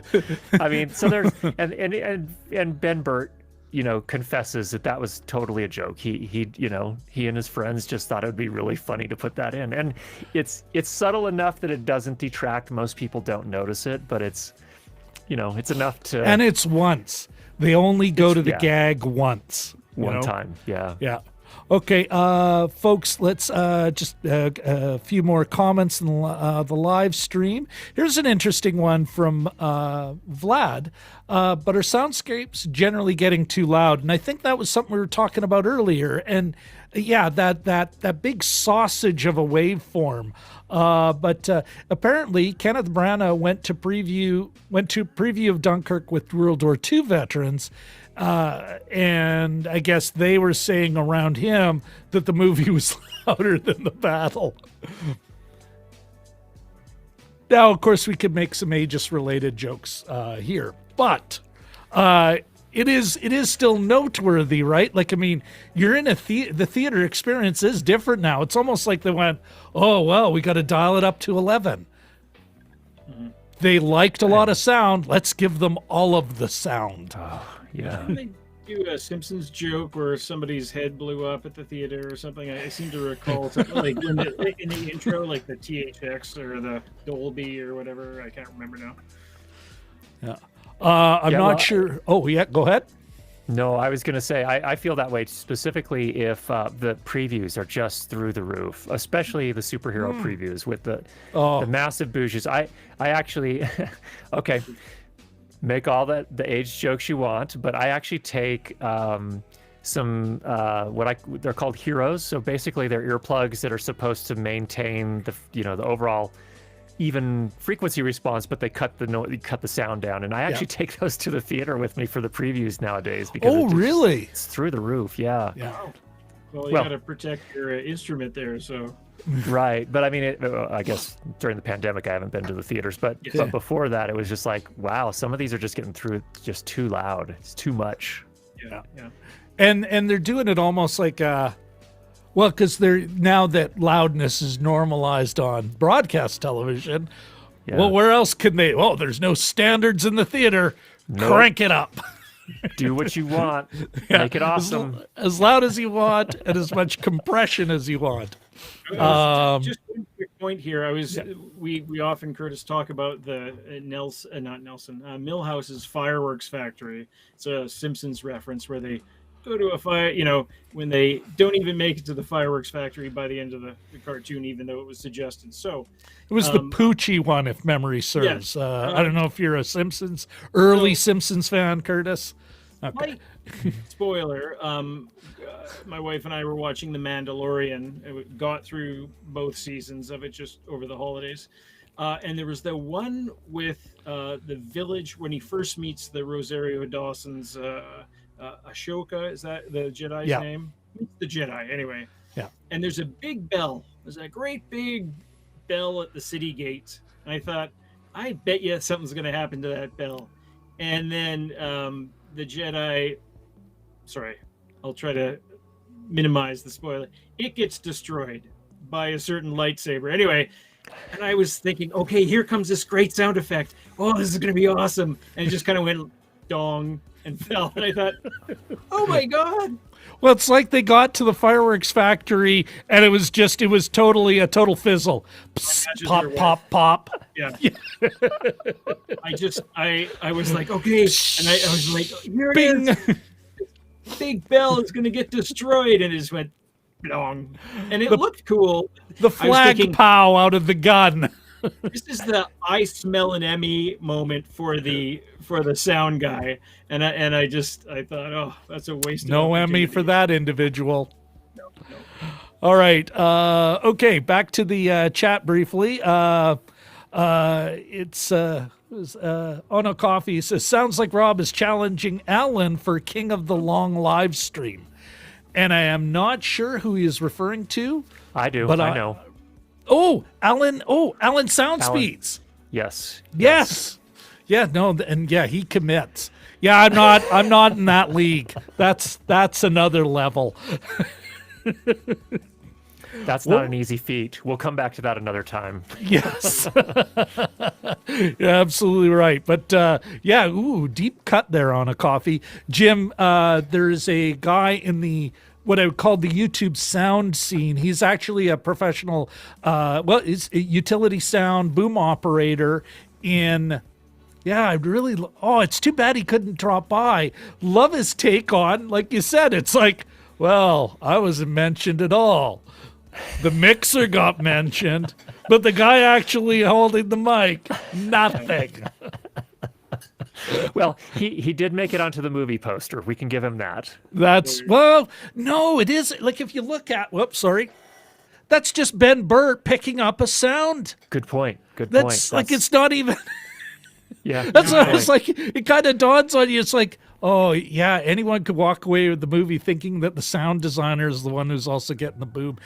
Folks, for those of you who don't know how, here's a very, very down and dirty description of the chain for dialogue. They're going to start with maybe a lavalier mic that's hidden and a boom mic. So that's operated by a boom operator, line to the production sound recordist or sound production mixer. And that person will record the sounds, make notes. Of course, it's all digital metadata now. That goes off to post. And in post, they'll do a lot of the things you saw in the movie. It's one part. I think the two guys were allowed to speak briefly, and it's like, get back to set, peasant. What about us? Back to set. Enjoy your free lunch and move along.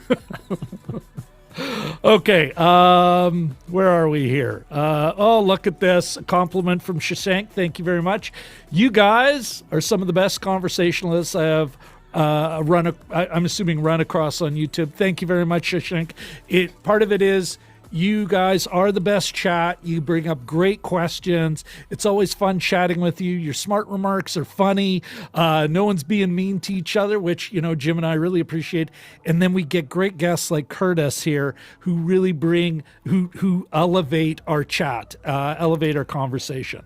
Although people are still digging into Katie Fowler says, impressive, Jim. Lost, managing to sum up. And then Jack came out of the car and... Okay. Ona Coffee is curious about the gear I'm using to produce this live stream. I will give you a very, very quick summary near the end of the show. And I swear to God, we'll eventually get there. But you can also, and I'll put it in a comment, you actually got a guided tour that's on Curtis's channel because I needed feedback.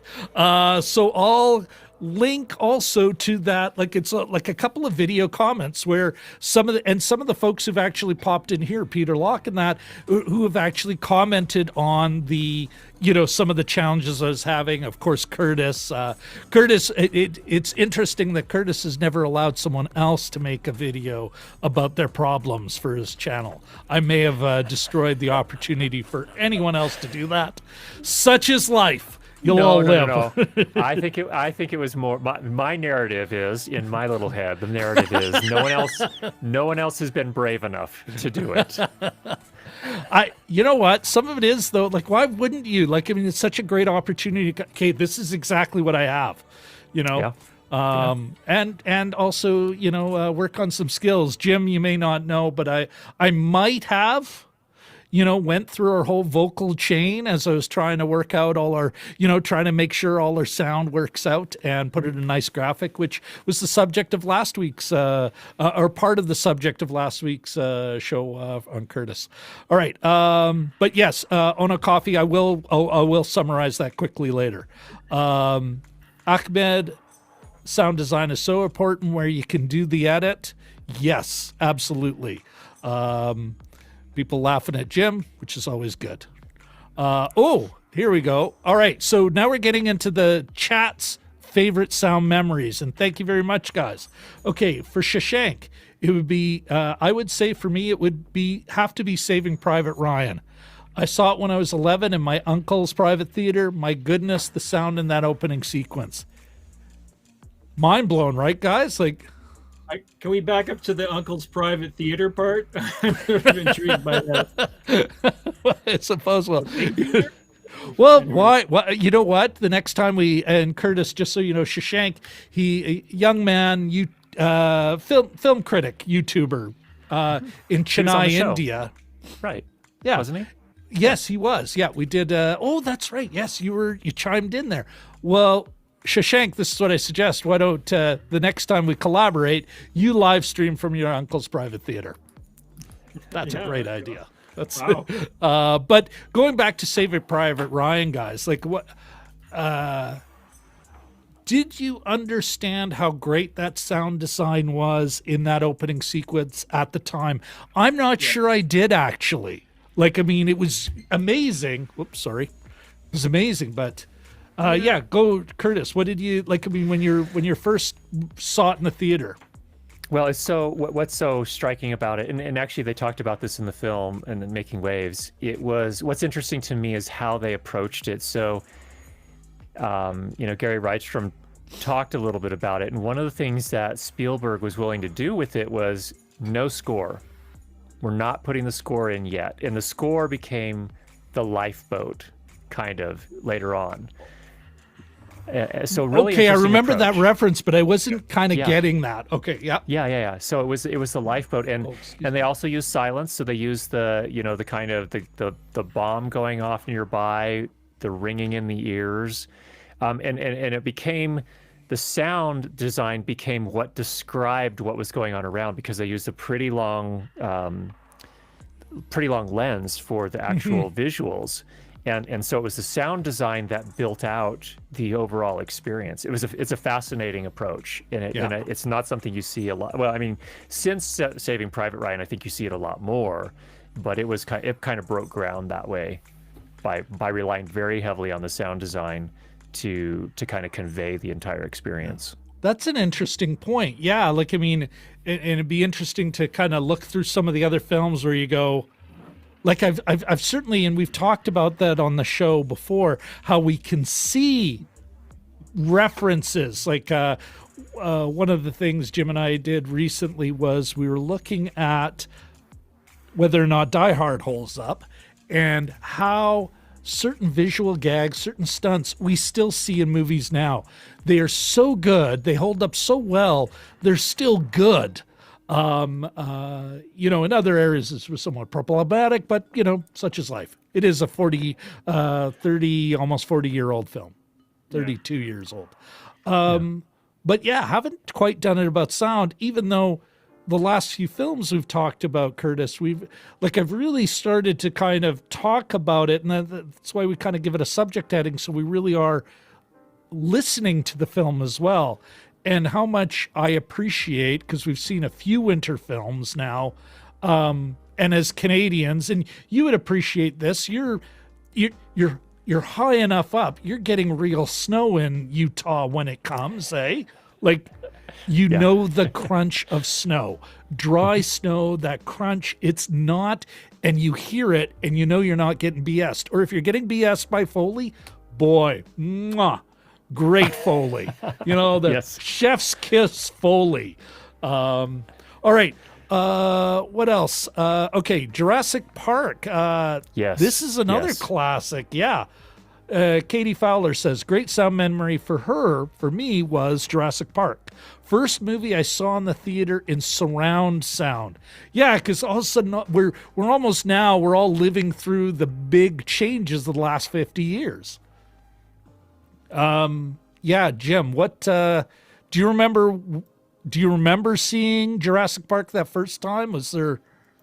I do. It was the day.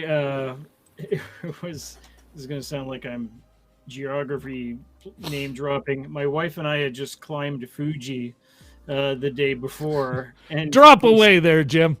we were limping around Kyoto, I think it was, and we saw it there. because we lived in Japan at the time.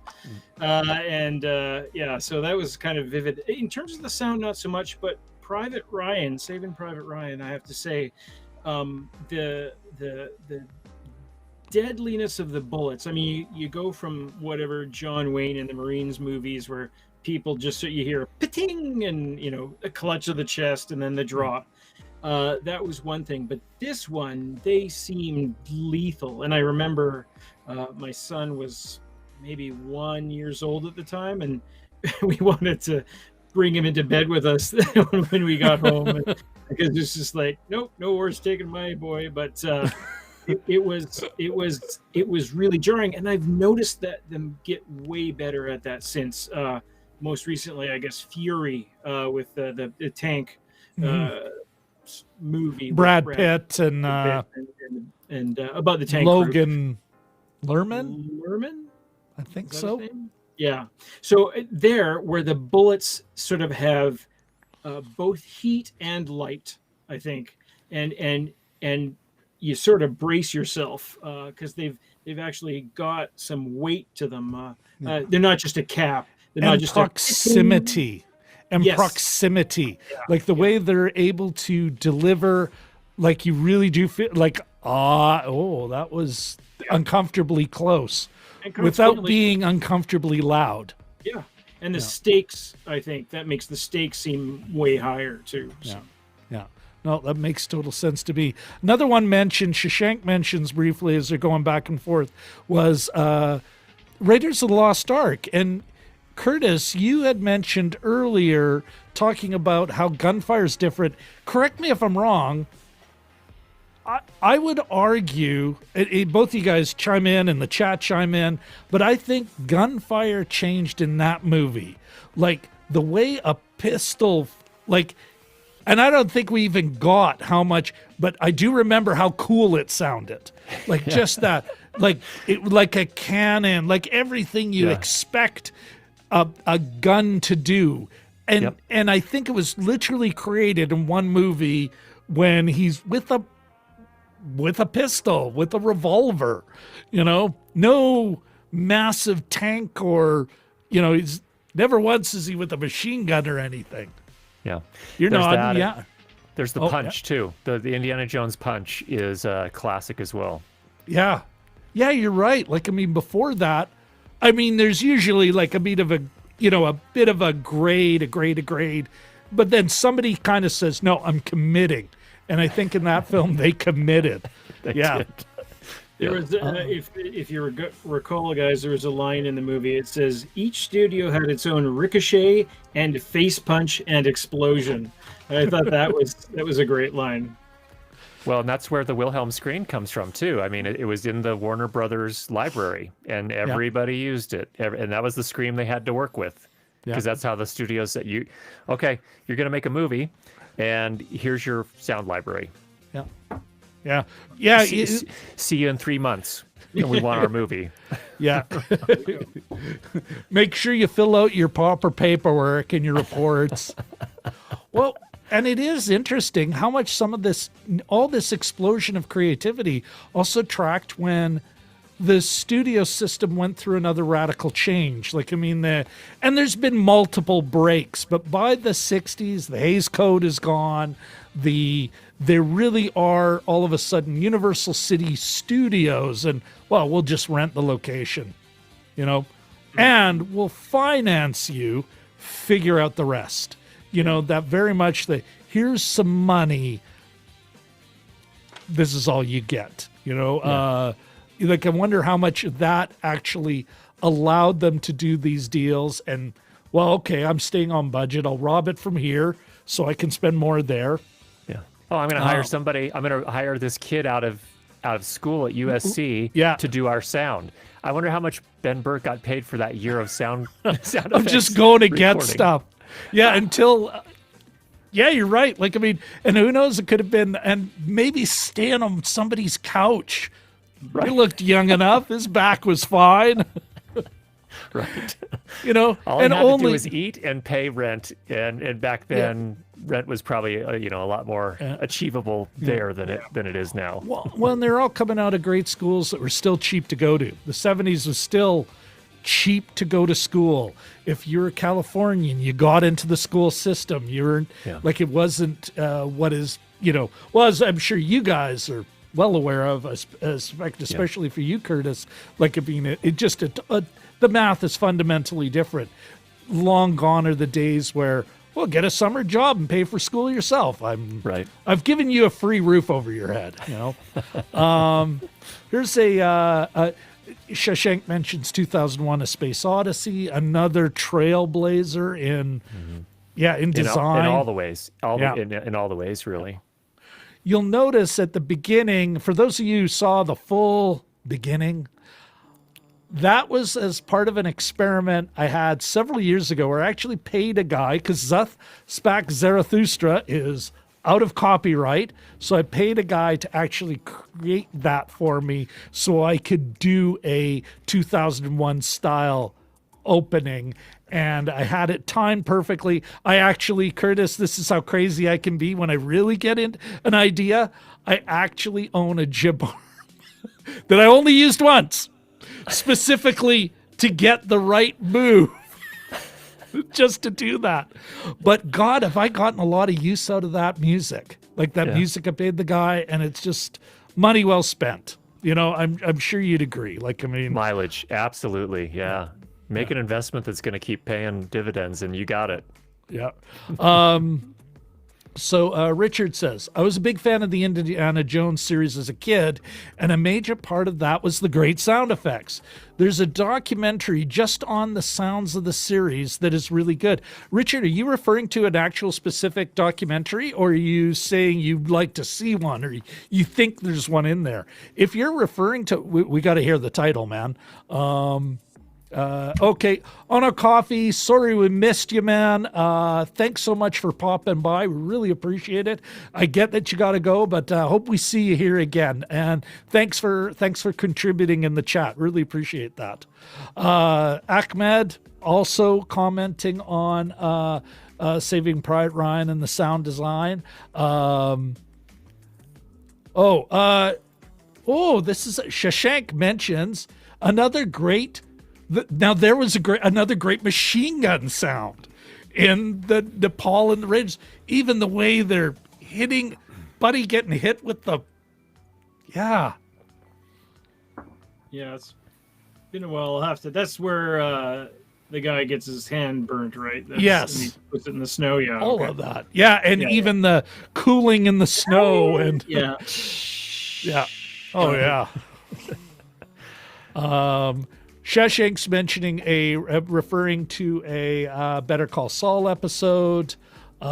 Great sound design. Are either you guys Better Call Saul fans? I haven't seen it. It's on the list. I mean, it's on the island of things that I need to watch. Do you have one of those? You're nodding, Curtis. Do you have one of those islands? Oh, yes, I do. I have a big island. It's like a volcano. It just keeps getting bigger.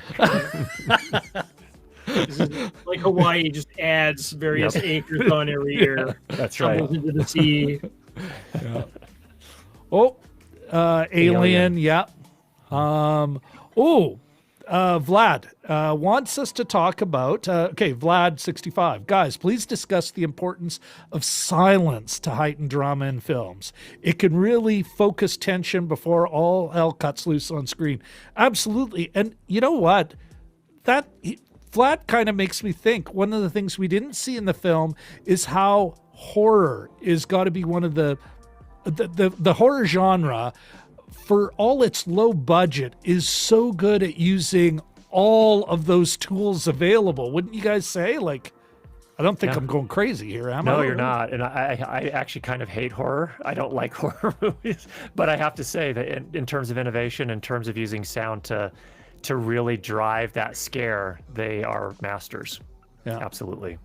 Jim, you'd agree, eh? Like, I mean, and especially when Vlad's talking about silence, Yeah.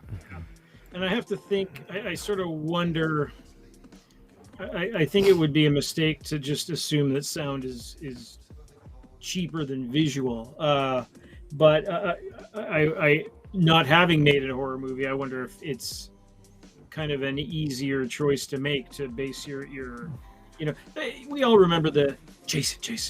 That was a standard joke when you were a kid. Somebody was going to go walk in the woods. You're like, okay, see you later. Jason. It's just sort of a little, it's not really, it's just somebody saying Jason, but it's a little bit of a cue, right? Yeah. That's an interesting point, Jim. And I'm wondering, I do think and Curtis, have you seen this when working with independent filmmakers? My understanding of film noir, again, another Hays Code isn't done, but it's crumbling. There's a demand for lower budget film. And so as that demand is growing, as the industry's going through a crisis, because not just radio, but radio and television, it's looking for B content, so Hammer films and all this. But my understanding of half of the look of film noir was we can make a cheap cop thing, a crime thing. You get one light, figure it out. And so, no, my understanding that is part of what drove the look was not the art of single point lighting. Because you look at German expressionist film, they had all the light in the world. They were, whereas film noir, post-war film noir, you're like, it looks arty, but there it's like, well, we had one light, so he comes out of the shadows. Yeah, I mean, it's that same thing where limitations drive creativity, and it became a look. It really became a look. And I would also kind of, just touching on the subject of silence again, I think it's a technique that you also see in really good music as well. They use dynamic range. They use silence to build something up. They'll kind of build, and then there'll be a drop, a grand pause, or something, and then boom. It's a technique that's used there as well. So I think we see that. It's just a really effective way to move a human being. Well, and that's sort of coming back to you and your experience with independent filmmakers. How many of do you see that often where they understand, not just that they understand their constraints, but they're not trying to squeeze everything out visually, but they're kind of going, can we make the sound different? Can I sell what I'm trying to sell auditory, or have you been able to recommend things to the director, the visionary, kind of going, hey, we could sell this and it costs you no money because I'm just here already. Yes. There've been, and in fact, I'm getting ready to work on a mix right now. I was also the production sound mixer. It's a short film, and there is one line of dialogue in the film, and all the rest is sound design elements. And so the mix is really exciting because a lot of the production sound is just, part of it was in a cafe. We essentially were able to convince a cafe that was, Utah, interesting place in a lot of ways, but they're closed on Sundays. And so we were able to use the cafe on Sunday, bring extras Stagback, in. Manitoba. Yeah, exactly. Okay, sorry. But it was really interesting. But it was, sound-wise in the actual cafe, it was a really difficult place to work. You would not believe the amount of, if you go into a restaurant when there's nobody there, you would be surprised how a lot of them are just so loud. All these refrigerators and freezer compressors running, and it was just it was a nightmare. But so the director, his original vision for this film was that the story was going to be told in a very heavy way, without dialogue, beautiful visuals, and a really heavy-hitting sound design. And so it's if you have a director that's really committed to it, you can do some really neat things. So I'm really excited to work on this one. Yeah. Well, look at when the director releases it, if it's something online, a link, please send it to us. We'll make sure we highlight it on the show and get a link going. Love to see that. You can overanalyze it. I think it's a 10-minute short, so your analysis should be about 20 minutes or so. We got 4 hours next weekend. Yeah. We'll have to slot that in right to make sure we give it the time it deserves, and then some. But even just to kind of like to maybe as a callback to sort of say, hey, here, remember we're talking about this for our folks in the chat to say, here's an example of that. That would be awesome. So even if we're just pointing it to their link and talking about it. Okay, what? Oh, excuse me. Shawshank's referring to the jump scare. The classic. Apparently, our co-host's cat is causing him problems. And then, of course, the cat comments come out. Jurassic cat. But that's a great point Vlad makes. May not been his intention. But the thing I remember about Jurassic Park in all the sounds is just how different each animal sounded and how terrifying. Like when the T-Rex makes the big roar and it shakes the theater and you're like, but it's not just loud though. It is loud, but that's not the only thing that's so scary about it. No, it's got that, there's a tang in it, a hook in your ear. Yeah, no, it's you're absolutely right. It's a loud sound, rightly so, but going back to what you're saying about dynamic range and Vlad and Shawshank about silence, because you just had the rain and the breathing, which you hear. So you get that full, that full, and then when that goes, and it's loud, loud, loud, loud, loud, and then back to crash, crash, crash, and then silence again, you know? No sausage there in the waveform. Okay. Another movie that came up was interesting is Mission Impossible Fallout. Ford versus Ferrari. Yes. Absolutely. Have you guys seen Ronin? Like John Frankenheimer from the 90s. Yeah, I've seen parts of it, but I need to sit down with it and watch it. Strongly recommend, Curtis. Check it out.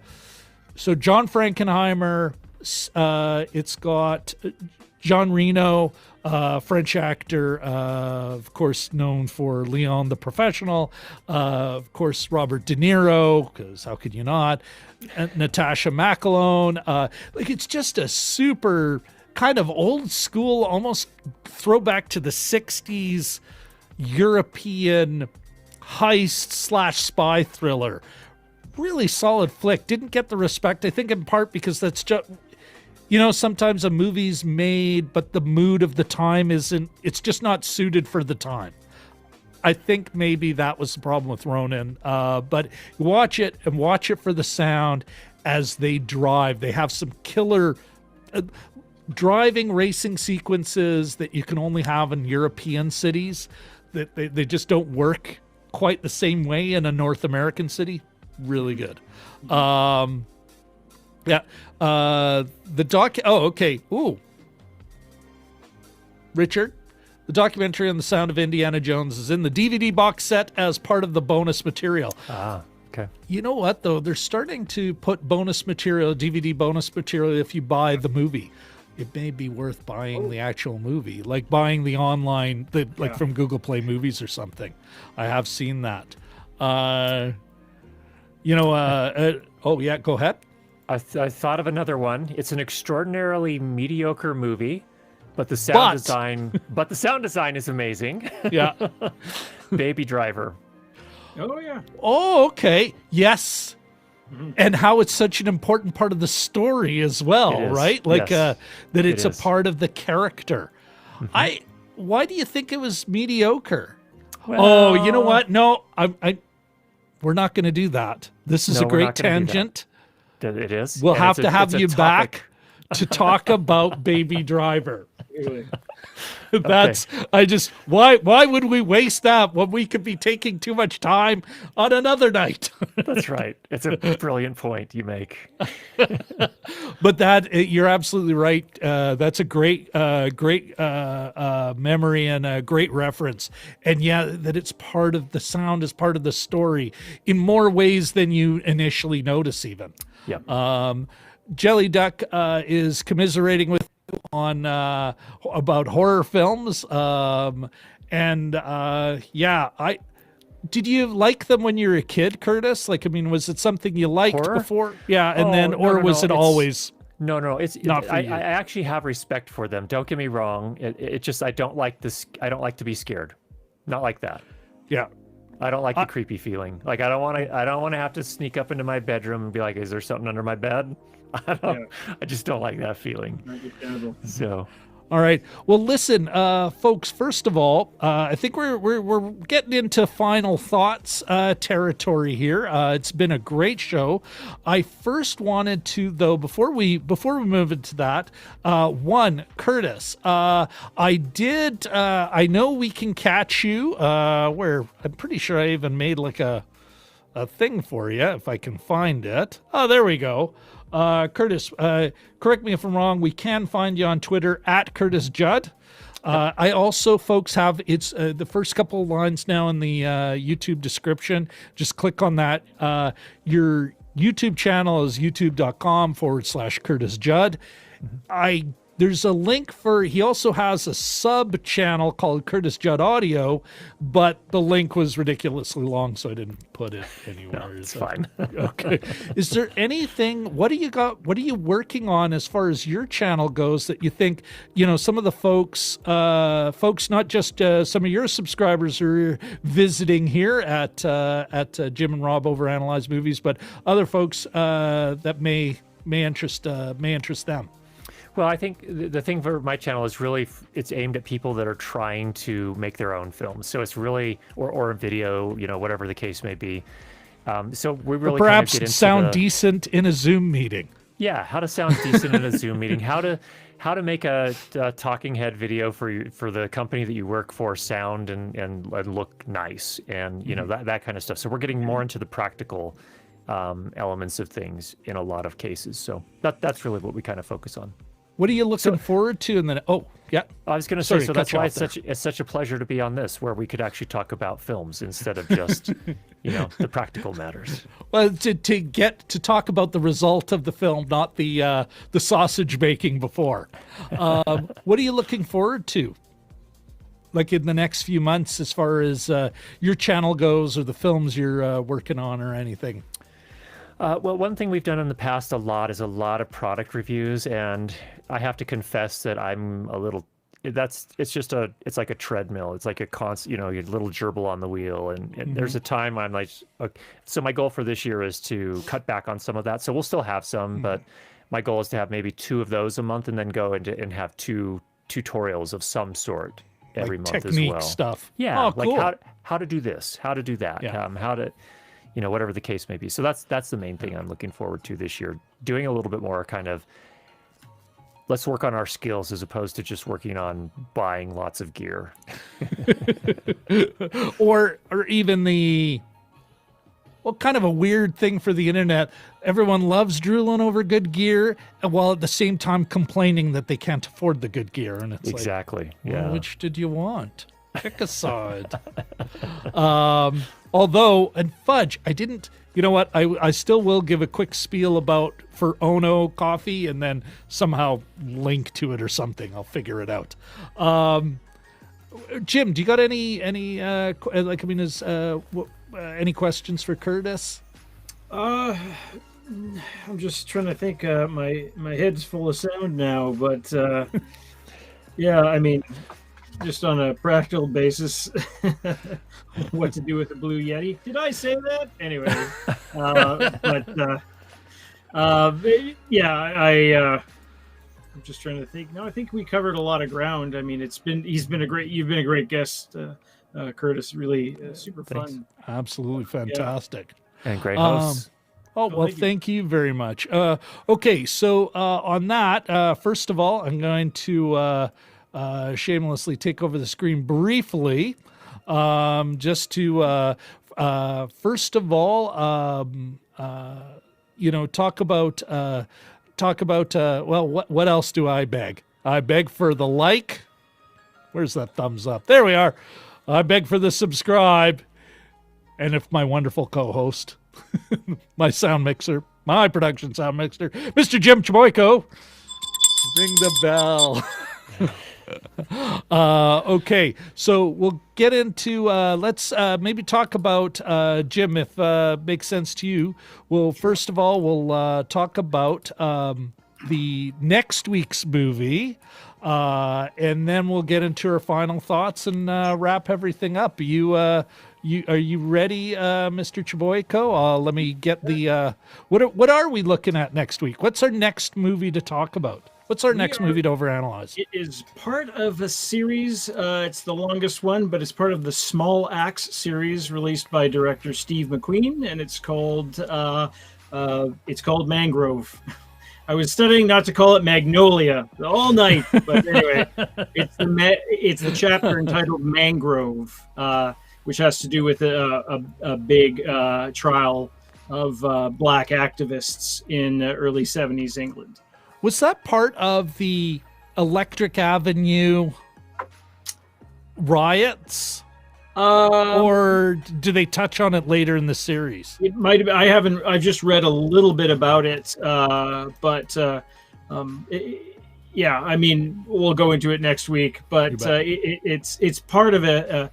John Boyega did a movie, and this one's Letitia. What's her name from? Letitia Wright. Right, it is okay. Yeah. She's kind of the lead of this one. She's the sister in the Black.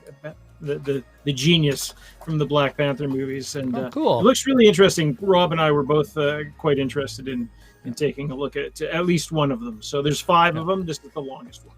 Okay, and that's for folks who, if you're in the United Kingdom, well, it's on BBC.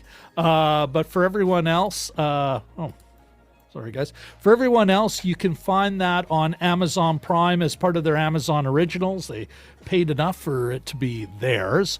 And we will be here on this channel next Sunday, the 24th at 9:30 p.m. Central Standard Time, Universal Coordinated Time -6. So look forward to love it if you can make it. Check out the flick. Then come tell us what you think in the best chat on the internet, followed very closely by Curtis Judd's wonderful channel, where I've gotten some wonderful advice. All right, gents, I think it's that time. It's that time to get everyone's final thoughts. But before we do that, actually, let's just one more quick visit to the to the chat. There's Shashank, also Comedy Gold. 10 minutes film. Rob and Jim can discuss it for an hour. And yes, we could. Maybe longer. Perhaps longer. Depending on the mood, right? Challenge. The gauntlet has been thrown. Okay, we've got Shashank talking about T-Raptor, Velociraptor before the action. Yeah, there's those quiet moments. Absolutely. Lord of the Rings. Yes. About the Nazgul shrieks. Yes. Tons in that. Yeah. Yeah. Shashank disagrees with you, Curtis. That's fair. That's a totally fair assessment, because, I mean, you have to. We'll talk about this another time. Let's talk about it another time. But that's a fair assessment as well. I don't. Shashank, that is a totally fair assessment. It is an interesting. Maybe Jim, we may have to figure out how to put it in our schedule. Like, I mean, some films, they can be not polarizing's too strong, but reasonable people, kind of like a microphone. Reasonable people can disagree. They bring what they bring to the table, just as you bring your voice to what I believe is a wonderful microphone. And mind you, I said mediocre. I didn't say horrible. It's a mediocre movie. Absolutely. Well, it'd be interesting to hear how you break it down. So we may have to. Curtis may have to come back. Coming November 2021. All right. Yeah, then Shashank also. Excuse to have him back on the show. And there's Richard. See, this is the point where we know we got to wrap up. It's when the chat members are, well, anyway, really nice to have you here. Let's, let me get your coat. Let me get your coat. All right, Ahmed's got to go. Ahmed, thanks very much for coming out. You know what? Shashank's got to go. Wait a second. Das Boot. Vlad is suggesting that as part of sound design. Another thing that can use silence. It's using sound as pressure, like to actually make us feel that pressure. You're absolutely right. So why don't we let's get into lots. We are in final thoughts. Curtis, why don't you start? What any last tidbits, anything else you wanted to bring up before we wrap up the show? I just think it was a pleasant way to kind of celebrate sound and film. And for those that kind of never really noticed it, it can be, I think, a kind of an experience where your ears are opened, so to speak. So I think it's definitely worth seeing. And I think it was, to Jim's point early on in our opening kind of impressions, you could clearly make a series of movies about this, but I think this is a really nice way to kind of, pass the hors d'oeuvre plate around and let people sample just a little bit, just whet your appetite. And I think that if you're a film student, I think you really should see it. If you're just a film or cinema fan, I think it's worth your time as well. So. Well, that's a great pro tip. Jim, what were your final thoughts? It's almost like when you watch the Oscars and they have those really stirring montages that some dude's been working on for 3 months, and it's sort of just, I watched this one and then I watched the Sideways thing, and then I watched the Hitchcock one, and it just made me want to watch more movies, and it's that feedback system. But other than that, we could have mentioned a bunch more movies. Close Encounters, off the top of my head. We didn't even mention The Conversation. Lord of the Rings, Conversation, any sub movies. We're talking about Das Boot, but those when they're being hunted, it's like, everybody be quiet, and you see the wrench teetering on the table or something, like those kinds of things. This was definitely a movie that made you want to watch more movies. It was briefly referred to, but The Wild, sound edited by the same woman who did Deadpool, which I almost used for my background, and I was like, it's a little much, but okay. Jim, it's interesting you mention. Yeah, it did. It made me want to not just watch like I did. I immediately after Star Wars was on. Oh, excuse me. Sorry about that, folks.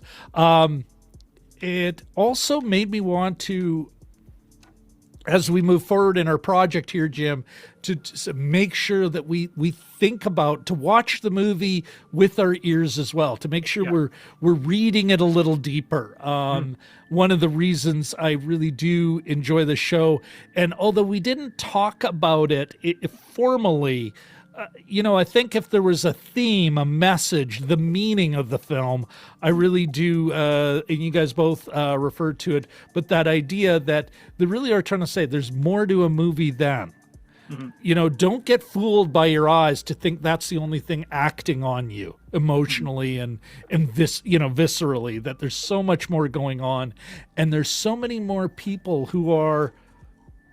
Yeah, how did you put it, Curtis, when you're talking, you're talking about the director and the director's vision. But there's so much creativity in when the director says, here, let's make this happen. And then whether you're banging a wrench on a guy wire or, sitting in front of your Fairlight setup or, Yeah, because you're getting out of Adobe Audition, so I guess it's Fairlight for you now. That and RX8. But yeah, I think, and it was interesting. I even thought about the first time I had a very cheap, like super low budget 5.1 system. Like it was basically an overgrown ghetto blaster. You know, it came with the extra speakers. I was like, wow, this is cool in my own crappy little apartment.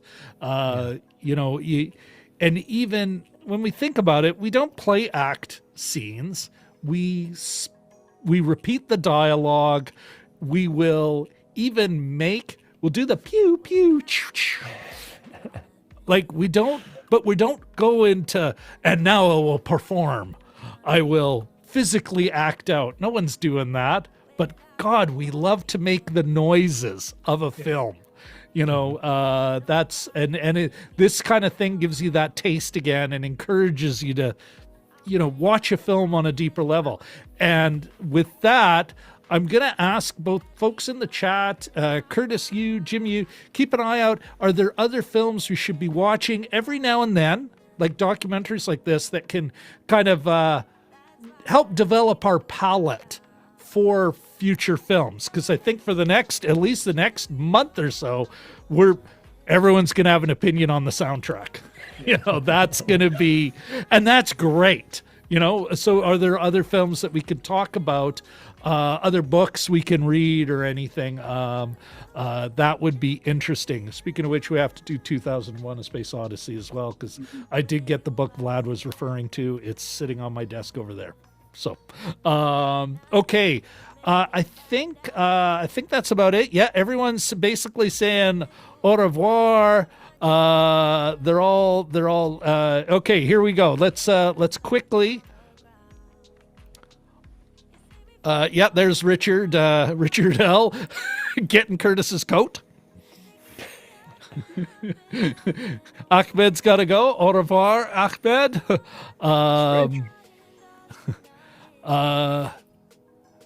Okay, good to have you here, Curtis. Thank you very much. Yes, very much so. Shashank's got a split. Going for a short trip. Have a wonderful trip and a safe trip, Shashank. And wonderful having you here, Curtis. So yeah, looks like we've taken care of the chat. We've taken care of everybody. Gents, I am going to put you guys into the green room briefly. If you could stick around for a bit, Curtis, just after the show, we like to kind of have a little bit of a just the three of us wrap up. Plus we got to get, we have to get a slate. Oh, wait. There we go. All right. One more time. Here's my slate. Curtis, do you want to throw a slate on? Perfect. I'm going to give one more too. All right, we've got a slate. We can coordinate the sound. I will make beautiful hearing audible podcasts. I swear to you all, this is going to happen. Okay, so yes, again, Curtis, thank you very, very much for joining us. Yes. Bringing us to the next level. Yeah, I'm going to send you to the green room and then Jim, get another great show. Yeah, it was great. You know, really one day we will be able to actually shake hands. But for now, I'm off to the green room briefly. And to everyone else here, you know what? I'm going to quickly run through everyone. Shashank, thank you. Vlad65, thanks for coming by.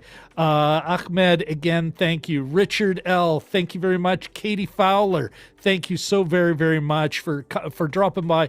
You all make the chat the best. We had a number of new people and visitors in that. I want to thank them as well.